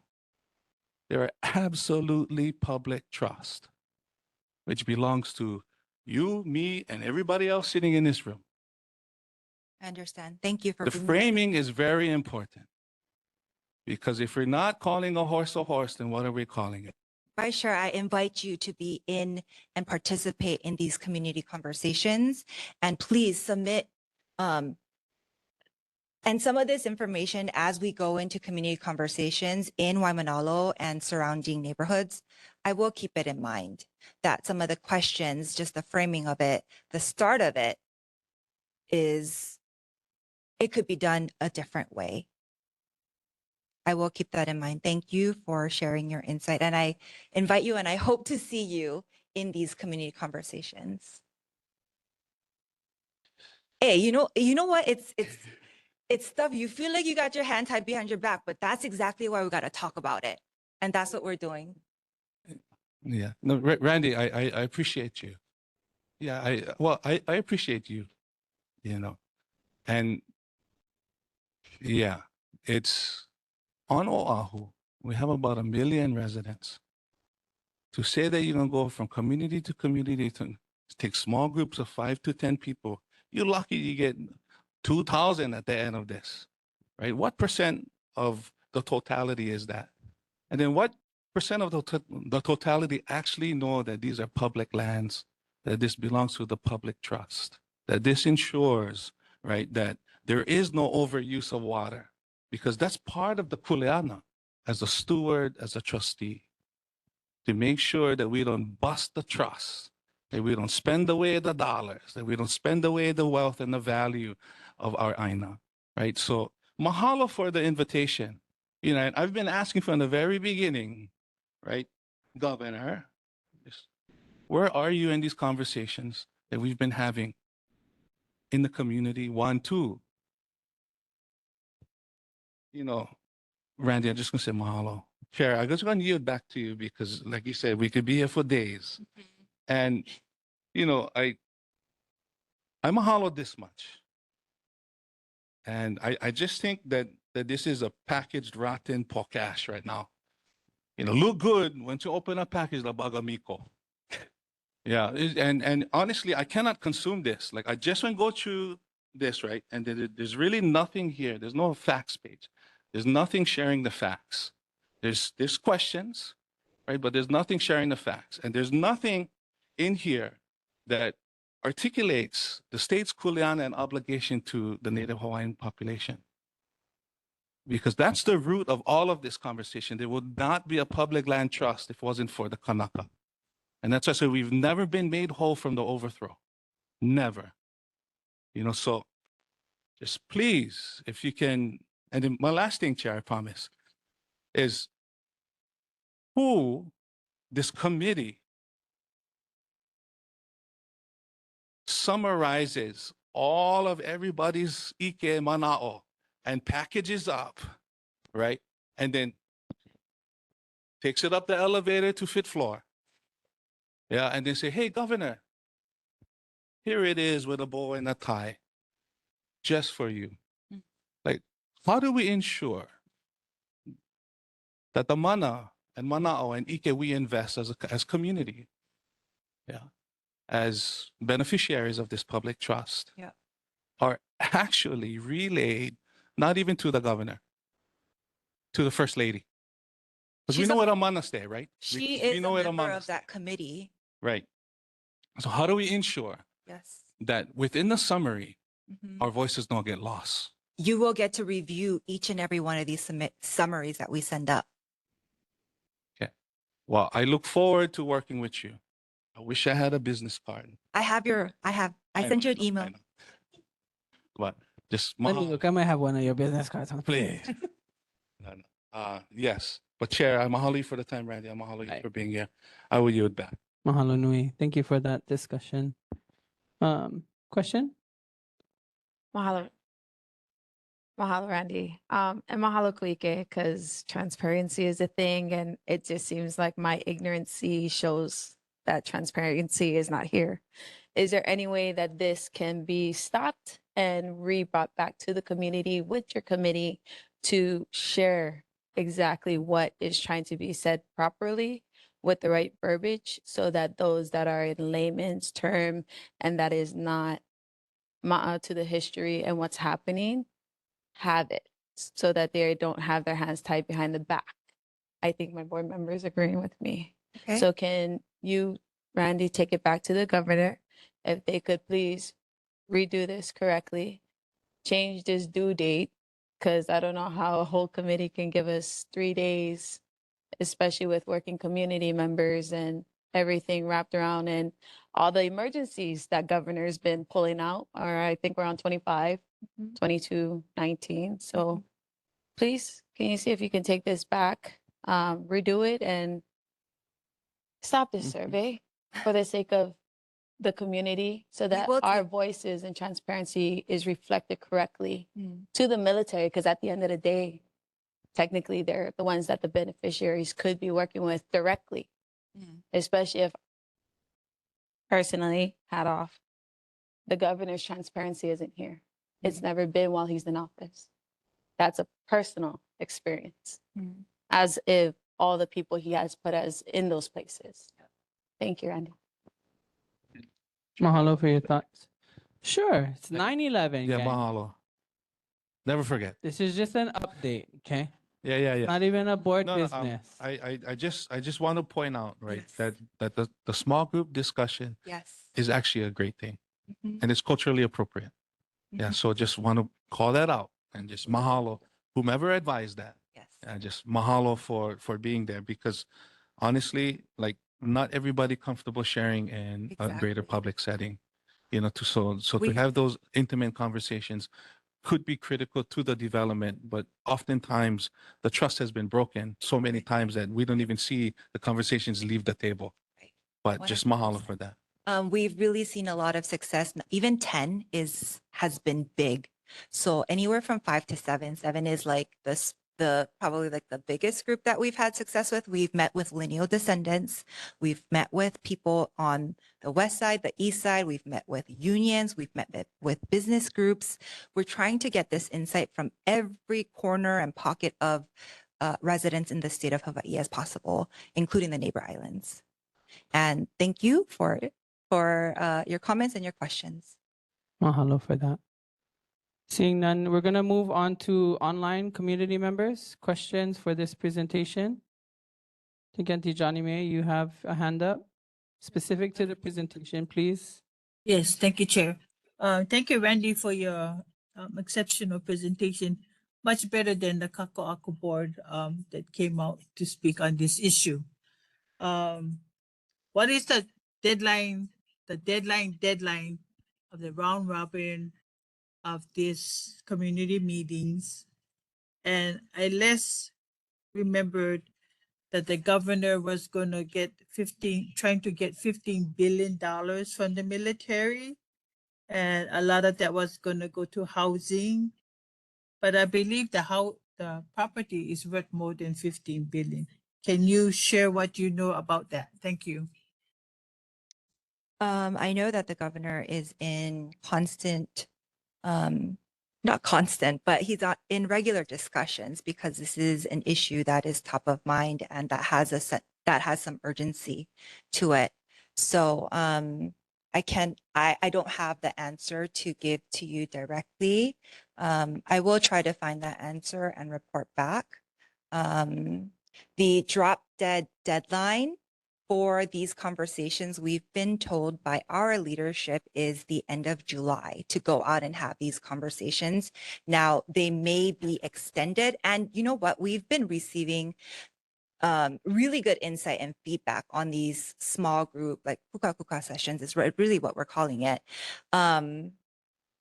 And we hope to continue these conversations far beyond even, whatever happens with the discussions with the lease renewals. These conversations are vital and important, and we hope to continue them into the future. But for this specific community conversation to gather the answers to those two questions specifically, the deadline is the end of July. The 3 days, the Thursday at 3 p.m., that's just for the online survey, just so we could do a quick capture of information. But that's not the goal for us. The goal for us is to re-engage using that conversation that is started with those questions and then coming back out into the community to have these smaller sit-down sessions with anybody who is willing to share their time and space with us. Thank you, Randy. I just don't feel that. I just believe that the Hawaiians still gonna get the short end of the stick. That's my honest opinion. Thank you. Mahalo, This Auntie. is just formality. Thank you. Mahalo. Anyone else public online? Seeing none public present? Kukana? Oh, I think I'm going to participate online so I can talk first. Anyways, Kukana, community member. Okay, so my understanding of, first of all, mahalo nui to the governor for creating I guess a step, that gives voice to community, because 2 years ago we didn't have that. So that's a plus, On another hand, though, for whatever reason, like I'm listening to you present, and I know you're coming, with good intentions, but I just keep thinking like this is just checking one box. Like in all processes, set aside from emergency proclamations, that skips processes, just have to say that. In this particular process that created your committee, I know that there's steps. Yeah, and touching community is one of those steps in your folks' process. I understand that. Number one, the survey. That's ridiculous that the survey is going to close on Thursday and you're only coming to Waimanalo today. That, I'm just sharing. That's not your fault. Okay, it's not your fault. It's your process, right? That's the process. That's one thing. The second thing is that, communities who live, the communities that are being affected greatly are the ones where the base is right there in our hometown. And like Kuike shared, it is decades long of us having this conversation. My tutu had it, my kids will probably have it too. But how can, in your folks' process, how can you folks include community, like you coming to the neighborhood board is super cool, but the community board doesn't touch the the broader parts of this community. They're a very important entity, no doubt, and our community is still learning the fact that this is our neighborhoods, like our neighborhood board is our community level piece where we can bring our issues to the table. But I only hearing about this small group stuff here today. How can you folks include in your process where the larger communities at Bay will know that there's a small group to discuss the military activities or how it affects us as community residents who live in the communities these bases are on, right? If I can recall correctly, 2017, this community, through our then Senator Laura Thielen, we had huge small group meetings, like big ones. So when you're talking 5 and 10 would be great. No, you people come out, Waimanalo, we're gonna come, yeah? But we gotta know about it to be able to participate in that. And so, although your effort is good, It needs to be greater. If you truly want to collect, I mean, if this committee has truly been created to hear the voices of our people and our communities, then there should be more effort in putting it out to the masses that this is what's taking place in your process. Micah E. came to the community board meeting, but I think that because you're a state agency committee, it's a state entity.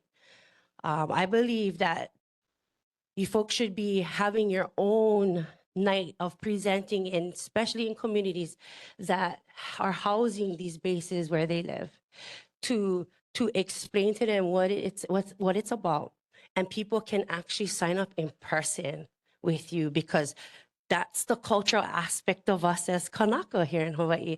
Alo to alo, face to face, yeah, and Pupuna will come. As far as a QR code and trying to get a hold of you on like all that extra stepping, that's additional knowledge that our kupuna have to access that. If you come to the community, you present to the community, you ask for participation, this community of Waimanalo will give it to you. So please consider that as a next step, because the end of July is near and you guys better get hopping to get that community outreach you truly are looking for. And it will be way more than 5 to 10 people in your small group. Mahalo. Mahalo. Anybody else in public? Seeing none, quickly you have a closing comment, and then we're going to move on. Randy, I just got one question, and then you don't have to answer it tonight. You know, so sorry, as Bukana and everybody was sharing, I was just typing in my phone. So I guess just one question. You know, when there's a conflict between the state's interest in maintaining military relationships and BLNR's obligations to protect trust assets and Native Hawaiian rights, which duty governs the decision-making process? Can you please take that back to the governor? Can you repeat the last part? So I'll just repeat the question in a whole. When there's a conflict between the state's interest in maintaining military relationships and BLNR's obligations to protect trust assets and Native Hawaiian rights, which duty governs the decision-making process? Because it is my understanding that the Department of Land and Natural Resources hold title to all public trust lands. So all these other departments that having conversations and facilitating, you know, these negotiations possibly, who ultimately has the decision? You're right. It's the Board of Land and Natural Resources. They hear the EISs and go through the reports that these entities have put together in order to continue in their process of whatever change it is that they're trying to make happen. And they ultimately approve or reject the EIS. So you're right. It is the Department and Board of Land and Natural Resources. Yeah, mahalo, Andy. And, you know, I want to congratulate Chair Chang on her retirement coming July. And I look forward to the leadership of Ryan Kanakaole. Thank you so much for your update. Mahalo nui for being here and taking the feedback. We look forward to that engagement. Thank you. Right, gang, any other public presentations? Seeing none, we're going to move on to elected officials. Councilmember Kia'aina, mahalo for your patience. Hello and good evening, everyone. I need to make a comment about the previous presenter first before I go into my presentation. What is your name again? Your name is Randy. I have to tell you, I'm a little taken aback by the manner of how you have come here on such a serious issue and think you can come and announce it in the resident community concerns and announcement. So I will follow up with you separately, so I won't take my time, but it's really hard for me to take this whole process seriously. And if you were seriously interested in what's going on, you would have done a lot of work prior to that. So I don't even know about this process. And like many in this room, we've been dealing with this for decades. So you have to know the universe of what you're talking about before you go out. So that's all I'm going to say. Everybody knows that we're dealing with the budget we voted on it. While the mayor has threatened to veto it, there's still a lot of good things in the budget that are going to be retained regardless of what happens with his concerns over the Office of Economic Revitalization. I went over them previously, so I won't do that now, but I do know that people care about flood control on Hihimanu Street, so it does include $410,000 for that. Hui Mahiai Aina, of course, has funding for their project. The nation of Hawaii, through the Climate Resiliency Fund out of the Mayor's Office of Culture and Arts, also will be receiving funding for some of the projects that they have on their property.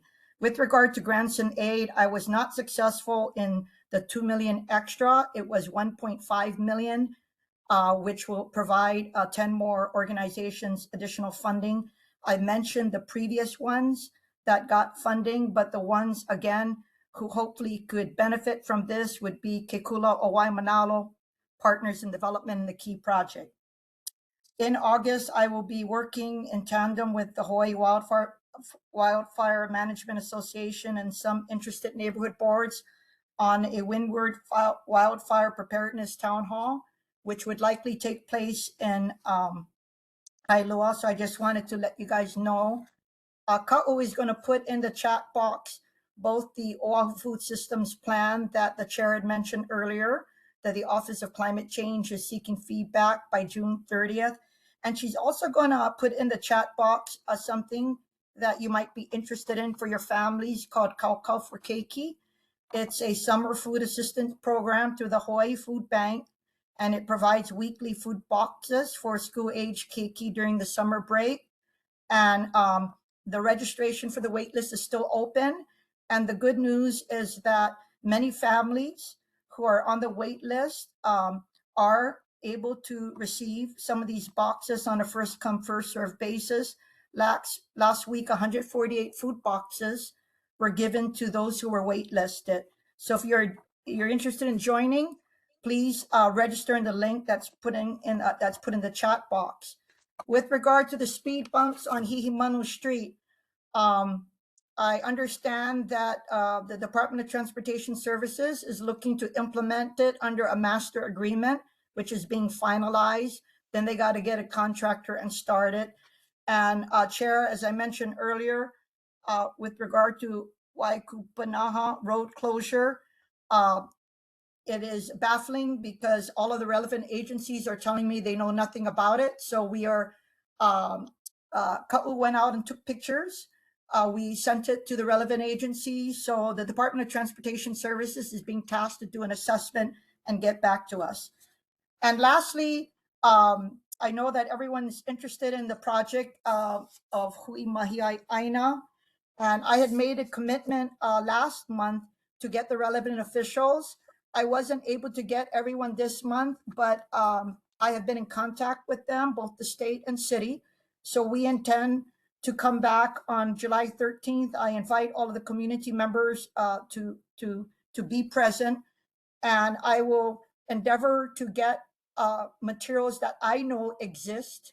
I know that the community has put WIPA requests in, but I just got the February 13, 2026 DLNR agreement to consent to the lease of these lands from the Department of Land and Natural Resources to the Department of Human Services, and of course the Governor's Office of Homelessness and Housing Solutions is attached to that agency.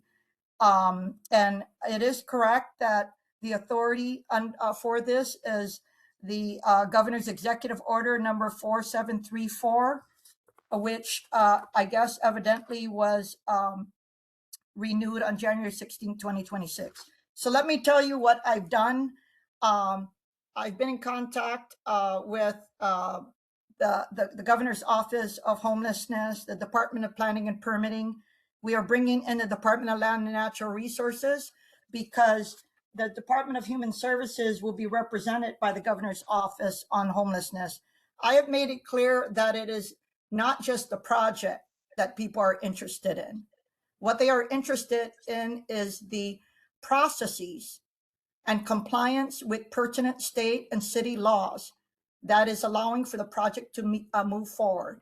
And they need to have that as a baseline for the community so they fully understand what's going on.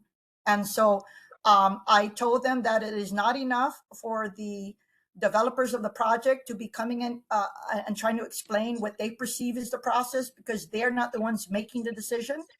With regard to the Kapa'akai analysis and adherence to environmental laws, for example, I think you need to hear directly from the pertinent agencies who are in a position to making those decisions. So I just want to let you know, I'm sorry I could not get them for this meeting, but I've made a commitment, and I will, they have already committed that they will be here for the July 13th meeting.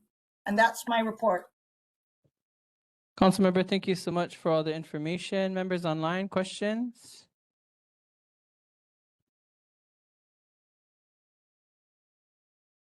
Sorry.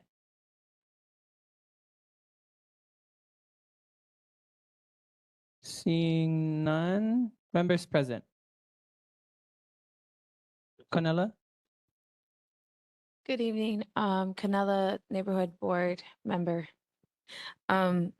So from last meeting, Esther, I do apologize for not vetting that question before I asked it in our prior meeting. I'm not too sure if this goes under your jurisdiction with like city, because I'm just thinking city and county, maybe DLNR is a part of like the Makapu'u and the HPD sweeps. But prior, there was a houseless family that is preparing for a sweep since the HPD went to them and said, hey, we're going to have a sweep, start clearing up.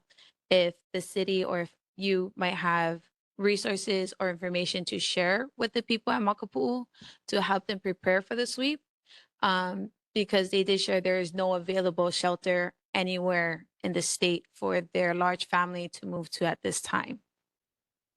Thank you for the, we did take note of that. And so what we're going to do is we're going to talk to our Office of Homelessness and find out what's going on. And second, they need to go down there to offer assistance. So twofold. We need to get you an answer with regard to the time frame. And second, they need help. And so we will follow up with ours because they'll know. And then we will make sure to fully inform the individuals there. And if you would like to be notified, I will make sure that Ka'u follows up with you directly. Is that okay? Yes, please. And I can share the family's information. I'll ask them first and then I'll share. Can I ask, did you get the, remember when I told you DLNR has a lot of the information on Hui Mahiai Aina? If you haven't, I just got it this afternoon. Do you have the February 13, 2026 agenda item? Yes, we did. We were able to Okay. get the agenda item from 2015 to present, but it's Okay. not certified. It's just from the board meetings. But thank you. Okay, okay. Okay, we'll follow up. Thank you. Hello, Canela. Any other board members present or council member? Seeing none. Any present community members online? Auntie Johnny May? Hi, thank you, Chair. Esther, thank you for your leadership. One question, landfill monies was not in the budget. What happens next? That is a conundrum because I'm very worried for the windward side at the moment. Because as you know, based on what happened at the legislature last session, they took Wahiwa off the table, as well as almost the entire island that is inland that has an impact on the aquifer. And so with is it Makaiva Hills taken off, the only way that they could move forward on any location on the island, which would be on the coastal areas, would be through modification of the state law that prohibits a landfill within half a mile.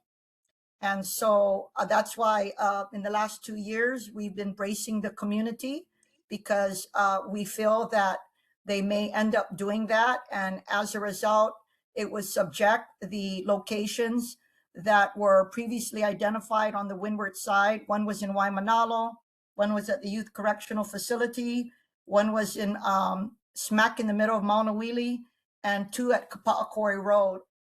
All those 5 would be in play, but I feel that out of all of them, the one where we're going to get pressure on is Kapa'akori. And so again, that can't happen without modification. So I'm hoping that our Windward State legislators will be mobilizing to ensure that they defeat any effort at the state legislature to decrease that buffer zone. Okay, one last follow-up question, Esther. Eminent domain, that's not a consideration for Makaiva Hills? Eminent domain by the city? No, like the how they mayor do has the made it rail. clear. No, the mayor has made it clear that that is not an ideal site. I'm gathering within the last week or two, there may have been miscommunication within the administration because the mayor did not want that site, and so no, that is not being considered. Thank you. Yeah, I'm very worried. I'm very worried for the Windward side right now. Any other participants online, community, questions for council member? Seeing none, community members present. Go ahead, Mia. Hi, Esther. It's Mia Lisa. I was wondering how much Aloha. money. I was wondering how much of our money has gone to Hui Mahiai Aina. You know, I will confirm because it wasn't as easily, I didn't have it in my memo here, but if I recollect, it was probably $2 million. And that would be for the actual structures. And I wanted to let you know that when I called DPP with regard to their approval processes, it would be like for grading and anything relating to the land. But I have shared with them what is going on and your concerns. But what I worry about sometimes, if people come too quickly, they don't know what they're talking about. And I'd rather people know exactly what they're talking about when they come to answer your questions. But they're looking into it. I know one was for grading. All of the leases and everything that I mentioned, right of entry, is all related to DLNR. DLNR leased it to Human Services, and Human Services will have the authority, right? They have the 65-year lease. They will have the authority for anything else related to that. But I think what they need to do is separate from the authority on how the project is moving forward. I think they need to answer your questions on the pertinent state and city laws and processes that are being sought, and what is the process for approval, and are they taking the community's concerns into account with regard to EV kupuna, with regard to disturbance of the trees that you had pointed out today, etc. And all of that, I think, needs to be answered by people who are the decision makers for those types of agreements, not just the project advocates, because the project advocates are just worried about the footprint that they're going to be creating. They're not going to be worried about what is underlying in the land, and it is the relevant officials for those agencies whose job it is to safeguard the public's interests. Thank you. Yeah, I just want you to, when you talk to them again, please reiterate that we're really concerned about the safety for the kupuna and how fast track this is going. And I just don't want any mistakes with the water or the land. Yeah. Mahalo. And I've been working with couple of my office. I know one of the aunties wanted me to go look at something, and so we just have never connected. But you know, when I do go, I need to let you know, anybody could call me. It doesn't have to be all of you. So just that's how I'm going to be operating here. When someone contacts me, I'm going to go and follow up. Okay? So I just want to let you know that. Thanks, Mia. Any other public? Kukana? Anybody else for Councilmember Kia Aina? Come stand up. Aloha, my Esther. How's it? You know, I've always appreciated all your efforts you've done for us here in Waimanalo, as well as us as a whole, as a lahui. Sorry, gotta breathe. you know, in before the COVID, we were working with our houseless community here in Waimanalo for almost 3 years to help organize them down at the beach park. And they were looking at following the steps of Auntie Twinkle, private land ownership for Kauhale.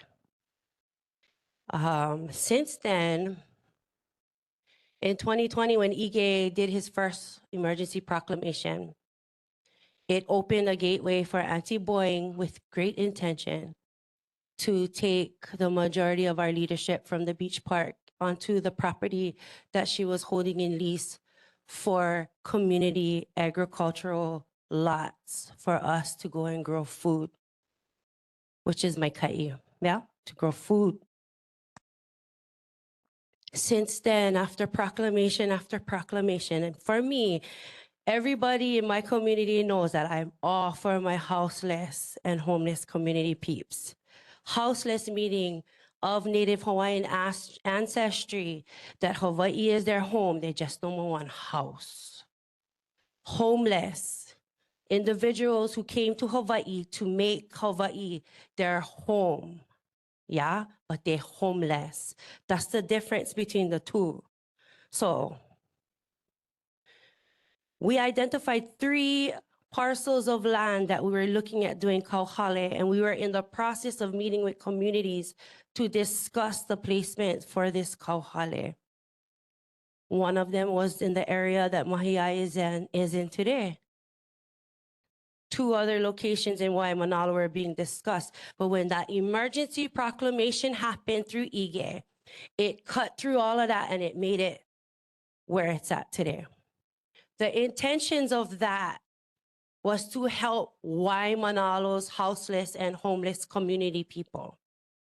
Meaning, Native Hawaiians who have homestead lease lands, yeah, they already get their land. But only one of them can have that house. And so the rest go without. A lot of them end up at the beach park, Makapu'u, all in the bushes, all still staying in their community because Waimanalo is where all of their support situations are. It's here, right? So even if they're living in the bush at the beach, the kids still going to school in their own communities. And I know I preach it to the choir, Esther, because I know you get the heart for us as Kanaka. What I'm making mention to this is because what's happening back there is not just for Waimanalo, it's for everybody throughout this state, which was not the purpose of doing kauhale. Not to mention, Weinberg, we all know it as Weinberg here in Waimanalo, it's AIS. They just expanded their emergency shelter with home aid in the property that we were intentionally looking at. That property over there was one of the 3 properties because it was away from flooding. And now, today, on whatever proclamation, whatever governor is in office today has made, we have an expansion of something that should have just been temporary. And now it's behind every single house of homesteaders that hold lease land from when my grandparents got theirs. And so, Waimanalo has always been about taking care of Waimanalo. That was the whole intention of creating one kauhale. And for me, I understand and I appreciate you, Esther. It's not just for Esther, it's for you too, Lisa. It's for you too, Governor Representative. Waimanalo has always been about trying to take care of themselves. And we get stuck with being included in the whole state's issue, in the whole federal with the base trips, with Job Corps. Job Corps is great. I just gotta say, I'm just saying Waimanalo has so much aspects of what Hawaii endures as a whole. We have it in Waimanalo. We have an amazing comprehensive center that's not just built for us. They get lots of money because we're in it as Hawaiians, no doubt. But everybody comes Anna, to it. sorry, I All of my- know it's so emotional. I'm so sorry. No, I appreciate it. It's just I carry ask on. a question Yeah, to the I carry council on. member. Mahalo We can make nui. time for all of this for sure. I appreciate you Please for bringing me back. take a deep breath. Take a deep breath. Hanu. Aye. Ha. Hola. Is there a Kalai. question for council member? Council Esther Kia, I know. You know the intentions of why this all started. Yes, because I was Yeah. there. I know he was It right was supposed there. to be for ag right across the, right behind the house. And I got to tell you that when they move it, ag is supposed to go back. But I know that it's late. So a couple of things. Ka'u is going to follow up with you and we're going to have a separate conversation. But two things come to mind. Number one, under its current situation, there is no reason they should not be prioritizing Waimanalo first. Okay. Second, and I brought it up before, and it's not like they can't do it, but instead of the Department of whatever Human Services, there is no reason they couldn't have transferred the land to the Department of Hawaiian Homelands. Exactly. So that the beneficiaries, so it's not out of the question, in my view, that they can't contemplate it into the future because it's all state agency, so that the beneficiaries are. But the only thing I would say is there are many in our Hawaiian community who do not qualify for Hawaiian Homelands, and they may be able to benefit from the current situation. So how about we continue that dialogue, because I know where you're coming from and I understand it. Thank you. And I think there is a way to, it's not too late. I don't want you to be forlorn. I don't want you to think that it's never going to happen. Okay? All right. I would So love to communicate with you a little bit more. I really do like that DHHL possibility as well. So thank you, Esther. Thank you. Okay. Thank you for sharing. And thank you for coming out. Sherry Vega, resident. Hard to follow her. Esther, my question is, you've held a lot of positions in the state. How is it that you went from being a council member, prior to that you was Department of Human Services, Department of Hawaiian Homelands. DLNR. You get too many hands dipped into all those organizations, which means you have inside information that you're not being transparent. And as a resident, wait, let me talk. Okay? Because I don't expect you, Is there a I don't question? expect you to answer. My question is how you can sit here and talk to us and tell us all of this information that you're giving, you're spewing out, and you're really not for the people. You're not helping the Hawaiian people, which is what Pukana was saying. So people from Waimanalo. And I represent Waimanalo. And I guess the question is, I think you should be removed from all your situations. And that's all I have to say. Thank you so much for your mana'o. I will Okay, ask do you again. want me? No, they left. But if you Okay. want to respond to that, you're welcome to, council member. I think, Well, I appreciate her mana'o, but it could be it's so far from the truth that it's hard for me to even comprehend. Every part of my being is has been for the people, and for me to be criticized for all of my experience, and it's like I can see if I was self-interested, but people who know me even know that even if I know someone well, I would hold them accountable, including what is going on at Hui Mahiai Aina. So it's just disheartening, but it does not deter me from moving forward and Mahalo. continuing to represent. Anybody else, public, for council member Kiaina? Auntie Luisa? Aloha mai kako, Councilwoman Esiki Aina mahalo nui for being with us tonight in this meeting. My question to you is, how do you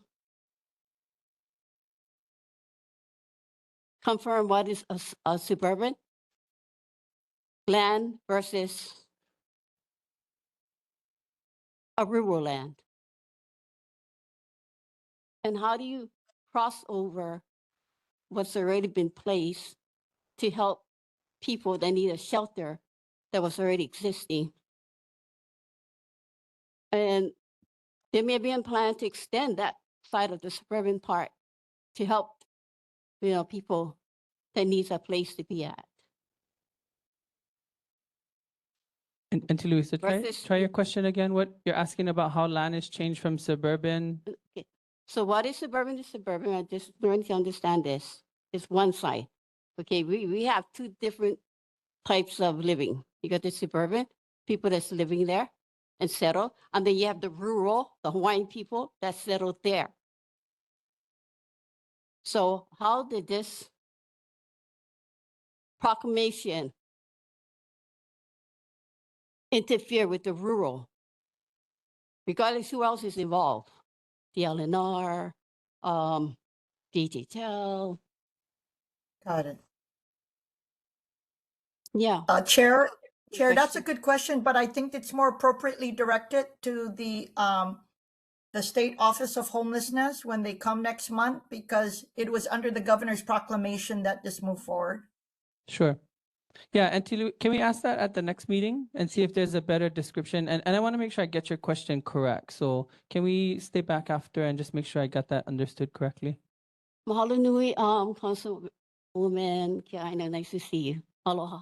Thank you, Auntie Louise. Nice to see you. All right, Councilmember, thank you so much for that update. Really appreciate you making time to be here this evening. Thank you, and see you next month. All right, gang. Do we have Senator Chris Lee on? Hearing none. Okay, we have Rep. Martin here in person, and then that's going to be the last of our agenda. Mahalo. Rep. Martin, thanks for being here. Aloha.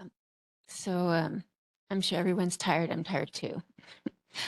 But I wanted to share that we did expand the Waimanalo Emergency Shelter, which now has a beautiful new name that is escaping me at the moment. Was it Hale no Luhia? Oluhia.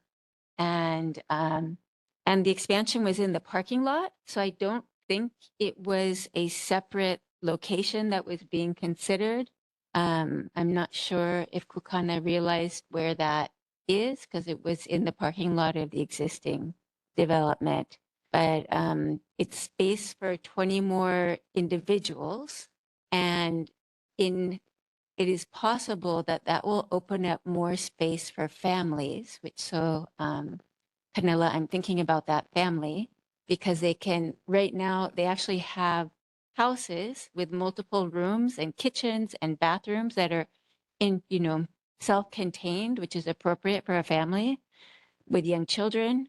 Some of those are right now, they're broken up to be kind of like dorms for multiple single adults, but those people could go to these tiny homes and then that would leave the houses available for families. And I think that was their intent, was to free up because there is a limitation on spaces. I don't know how large that particular family is. Are you able to share that? 9 people? Okay. Yeah, sorry. Canela, neighborhood member. It's about 9, 2 autistic. They call it their everyday. Yeah. But there's just nothing available. I understand that, but there's more space now is what I'm saying. So I'll call them tomorrow and Thank you. see if they, I don't know for a fact that they are, but I do know that they had discussed being able to free up more family space. So I'll ask them if that is happening. Is it possible? And might there be space for a family of 9? Okay. I don't know if there is or not, but at least we can ask. And right now, before it fills up, would be the right Sorry, time. I didn't clarify something. There's 5 different houseless families at Makapu'u. Mhm. There's 5 different. So thank you. They are on the Waimanalo shelter wait list. They call every day, 8 o'clock. I believe the families just would like to know how and what should they do for prepared. They did reach out to me because I used to be houseless at Waimanalo. So I understood the sweep process, but it has changed drastically. But thank you. I'll keep that in mind, but it's the biggest family there is 9, and it can go on to 2. Okay.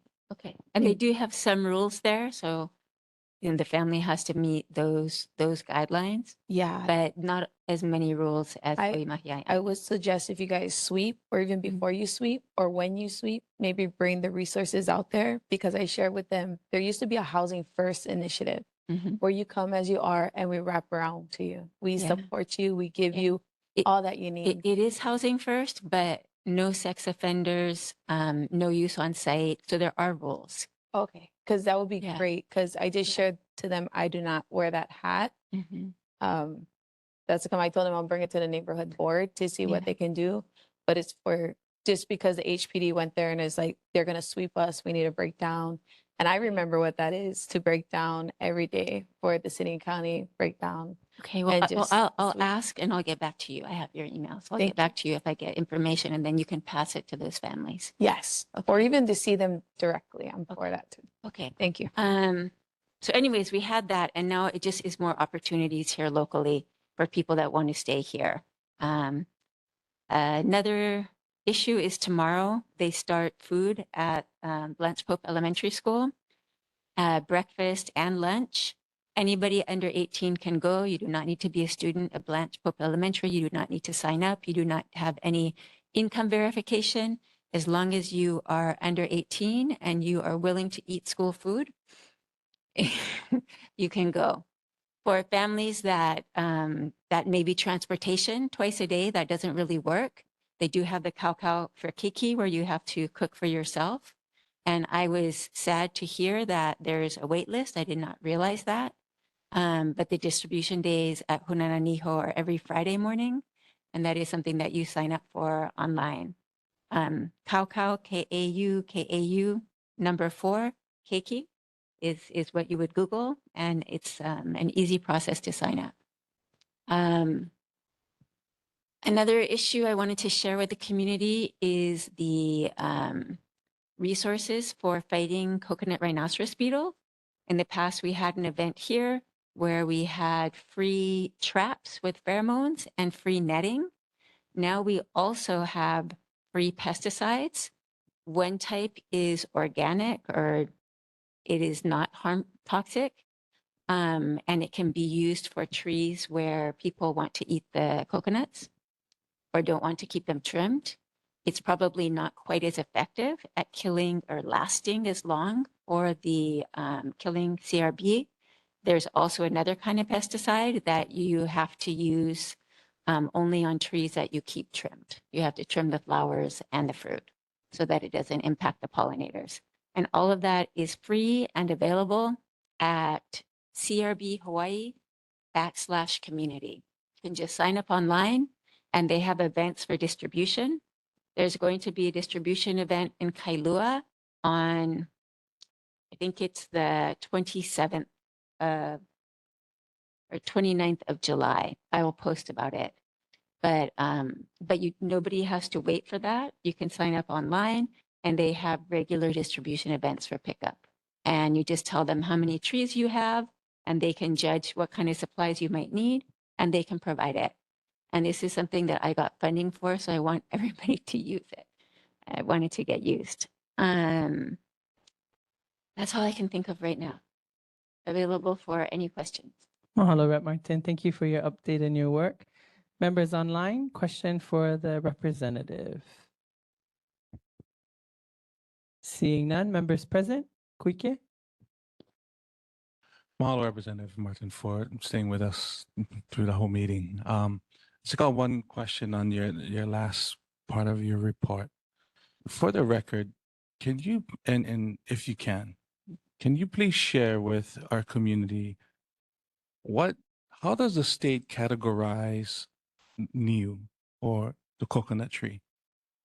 In what category does the tree fall? Among which categories? Meaning, is it considered a cultural resource, a food resource, or is it considered a landscape resource? Is that what you're asking? Absolutely. I have no idea. I just want to save them. Right? The tree can be, I mean, it's not just coconut trees, it's palm trees also. I have hundreds of lolu planted at the project that I work on. A lot of CRB problems there. So they will attack different types of palms. And I'm hoping that palm owners can protect their trees because the research for a biocontrol is going very, very well. And I understand that sometimes people are very nervous about a biocontrol, but back in the day when they brought in the mongoose and things like that, there was no thought, there was no research, there was no care. Now they do it very differently and they do it very carefully. And we've seen the willy willy trees come back because of that, because of a biocontrol. And they are doing very careful research on this one. They know that it is very effective at killing the 100% success at killing the CRB larvae. And now they have to spend another year and a half probably testing every other type of insect that is beneficial to Hawaii, that is native to Hawaii, that is a pollinator, and making sure that it doesn't kill them. But they believe, because this is a naturally occurring virus in other parts of the Pacific, that it may be okay. They just have to go through all the due diligence and make sure. But if that works out, we could have something that suppresses the CRB, and at which time we won't have to use pesticides or netting or anything. It will be, we can save,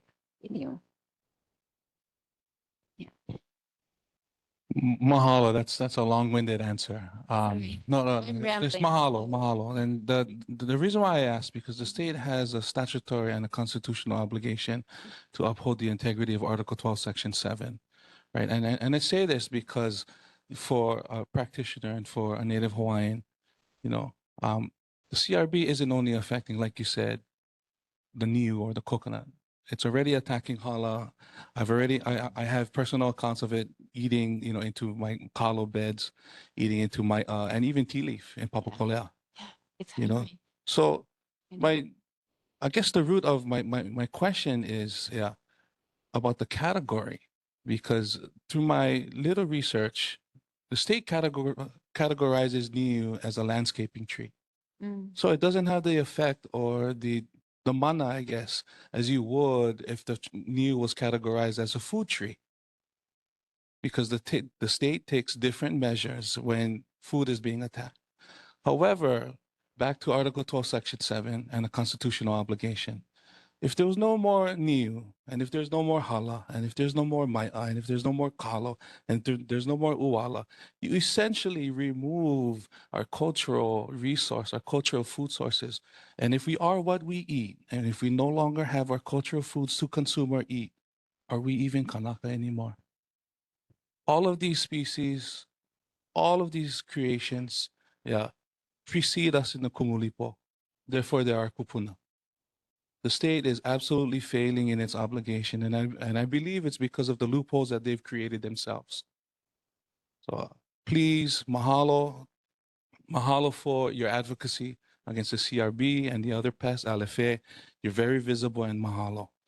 The next legislative session, if I could just urge you to stand with your constituents and expand the mana of you guys' efforts against CRB to the cultural obligations you guys have to Malama the Constitution. Yes. All you have to do is ask, and I'm happy to work on a bill with you, right? Malana. To be honest, you know so much more about some of these statutes than I do. So just help me. Let's work on it together. I will do that. Mahalo. Cool. Anybody else? Members on? Okay. Any last community members online? Questions for Representative Martin? Seeing none, members present. Yeah. And then we're going to close. Hi, Martin. I'm here tall. I was just wanting an update on the 4-foot wall as far as like any mitigation or safety. I haven't heard, we met multiple times and I haven't heard anything since that. I don't have any new news. I assume once they had a a plan for flood remediation, right? So that the wall doesn't block the flow of water that comes down from Oluolu Street and builds up in the back of the yards of those homes. I assume they would get back to you folks and also to me, and I haven't heard yet. But if I do hear, I will ask again. But when I do hear, you folks will be the first to know, for sure. Mahalo, Mia. Anyone else in the public for Rep. Martin? Kukana? Aloha mai, Lisa. So just kind of same with Esther. You know, I was speaking to both of you, but in more specific piece, the wall she's speaking about, there's like a drainage part that's coming out from what's being retained into the land part of the DHHLDC. Yeah, and so is that what you guys are talking about as far as not knowing what the next step was going to be? Okay. So just what I learned from the engineers, those little pukas, that is just like, I think they called it like a release for like weeping or something like that. Weep holes. Yeah, I don't think that is a major source of water. I think the major source of the problem is all the water coming down from Oluolu Street used to flow into the ag lot behind those homes. And now it's blocked, so it can't have that flow that it used to have. So I think once that road is paved, I don't think a lot of water will seep into the ground and go through those pukas, right? So I think the major engineering task, and they are required to have those by, I don't know, by ordinance, whatever. But the major task is going to be have a way for the water to get from the property back to flow into the ag lot or underground or somewhere besides the property. And the engineers had some ideas, but they need to figure out what is going to be most effective and possible. You sit on a committee. Kukana, can you go to the mic? Thanks. Is that committee that you sit on like part of? I know they kind of mentioned it, I missed it, but anyways, let me erase that. Sorry. I think that me and Lisa gave me a very important sounding new title. Then she called me director of something, but I'm not director of anything. So I don't sit on any committee. I found out about the details when I got the call and I went to go see. Thank you Yeah. for looking. But what was I getting? I was just getting to the point of like, we already, what with the land in question that's being lifted and all that, wasn't it already deemed the flooding area where all of that water used to go before? Like before engineers started to work that land and raise it up and build that retaining wall, wasn't it already a documented, like known fact that water recedes back to that area so flooding does not happen at the current residence that's built? I do not think that's accurate. That's not what I heard. I think the side where they're building was the one part of that big U-shaped property that was not in the flood zone. That is why they're building on that side, because that was the only area not in the flood zone. Okay, mahalo. Mahalo, Kukana. Thank you. All right, gang. Seeing no other hands, I do want to recognize it is 10:07. We are way past our closing time, and we need to apologize to all the individuals that had prepared board business for us to take action on that we will not be able to do so, including Aloha in the back there. I apologize, Aloha, for our mismanagement of time this evening. And we're not able to get you a response to your presentation to us. So we will agendize that for next meeting if you are so kind to allow that. We do have some other items that were time sensitive that as a board collectively will not be able to take positions on. So it's just a reminder to all of us to, read the agenda so that we know how to participate, right? It is critical because the agenda sets the pace for an entire month's worth of work that we take on as a board. And it's not helpful when we don't come prepared for that agenda, okay? So we want to be able to give people voice. That is the one of the functions of the neighborhood board, but there is some responsibility for all of us to share collectively to get this done in the most efficient way. Yeah. Otherwise, we're going to have to make adjustments, and the adjustments that we'll have there will most likely impact people who really want to speak to things. Okay. So again, we're here to talk and have good discussions. We're not here to attack people and attack situations. Yeah. And so we have to remind ourselves that, and we'll have to do a better job of that during the meeting so that people don't leave here feeling a certain way. And if that's how your kuleana guides you, then take a breath outside, come back in and try again. Yeah. But as I said, we have a list of things that were important for the board to cover tonight. And I'll take accountability for governing and managing our meeting this evening, but we're all accountable to it. Okay, so with that, I'm going to ask our co-chair, our vice chair, to close us off in Pule, recognizing that our neighborhood meeting announcements, next meeting is on Monday, July 13th. Neighborhood board meetings 32 is broadcast on Olelo 49, and fourth Monday of the month at 9 p.m. on the first and third Sundays of the month at 3 p.m. And there are many meetings that are up and coming. So if you're tuned in, please take a look at them and commit yourselves to producing that testimony to participate. And if there's any other questions, comments, or concerns, please feel free to reach out to anybody here. And with that, I'm going to ask our vice chair to close us off. Mahalo nui kako.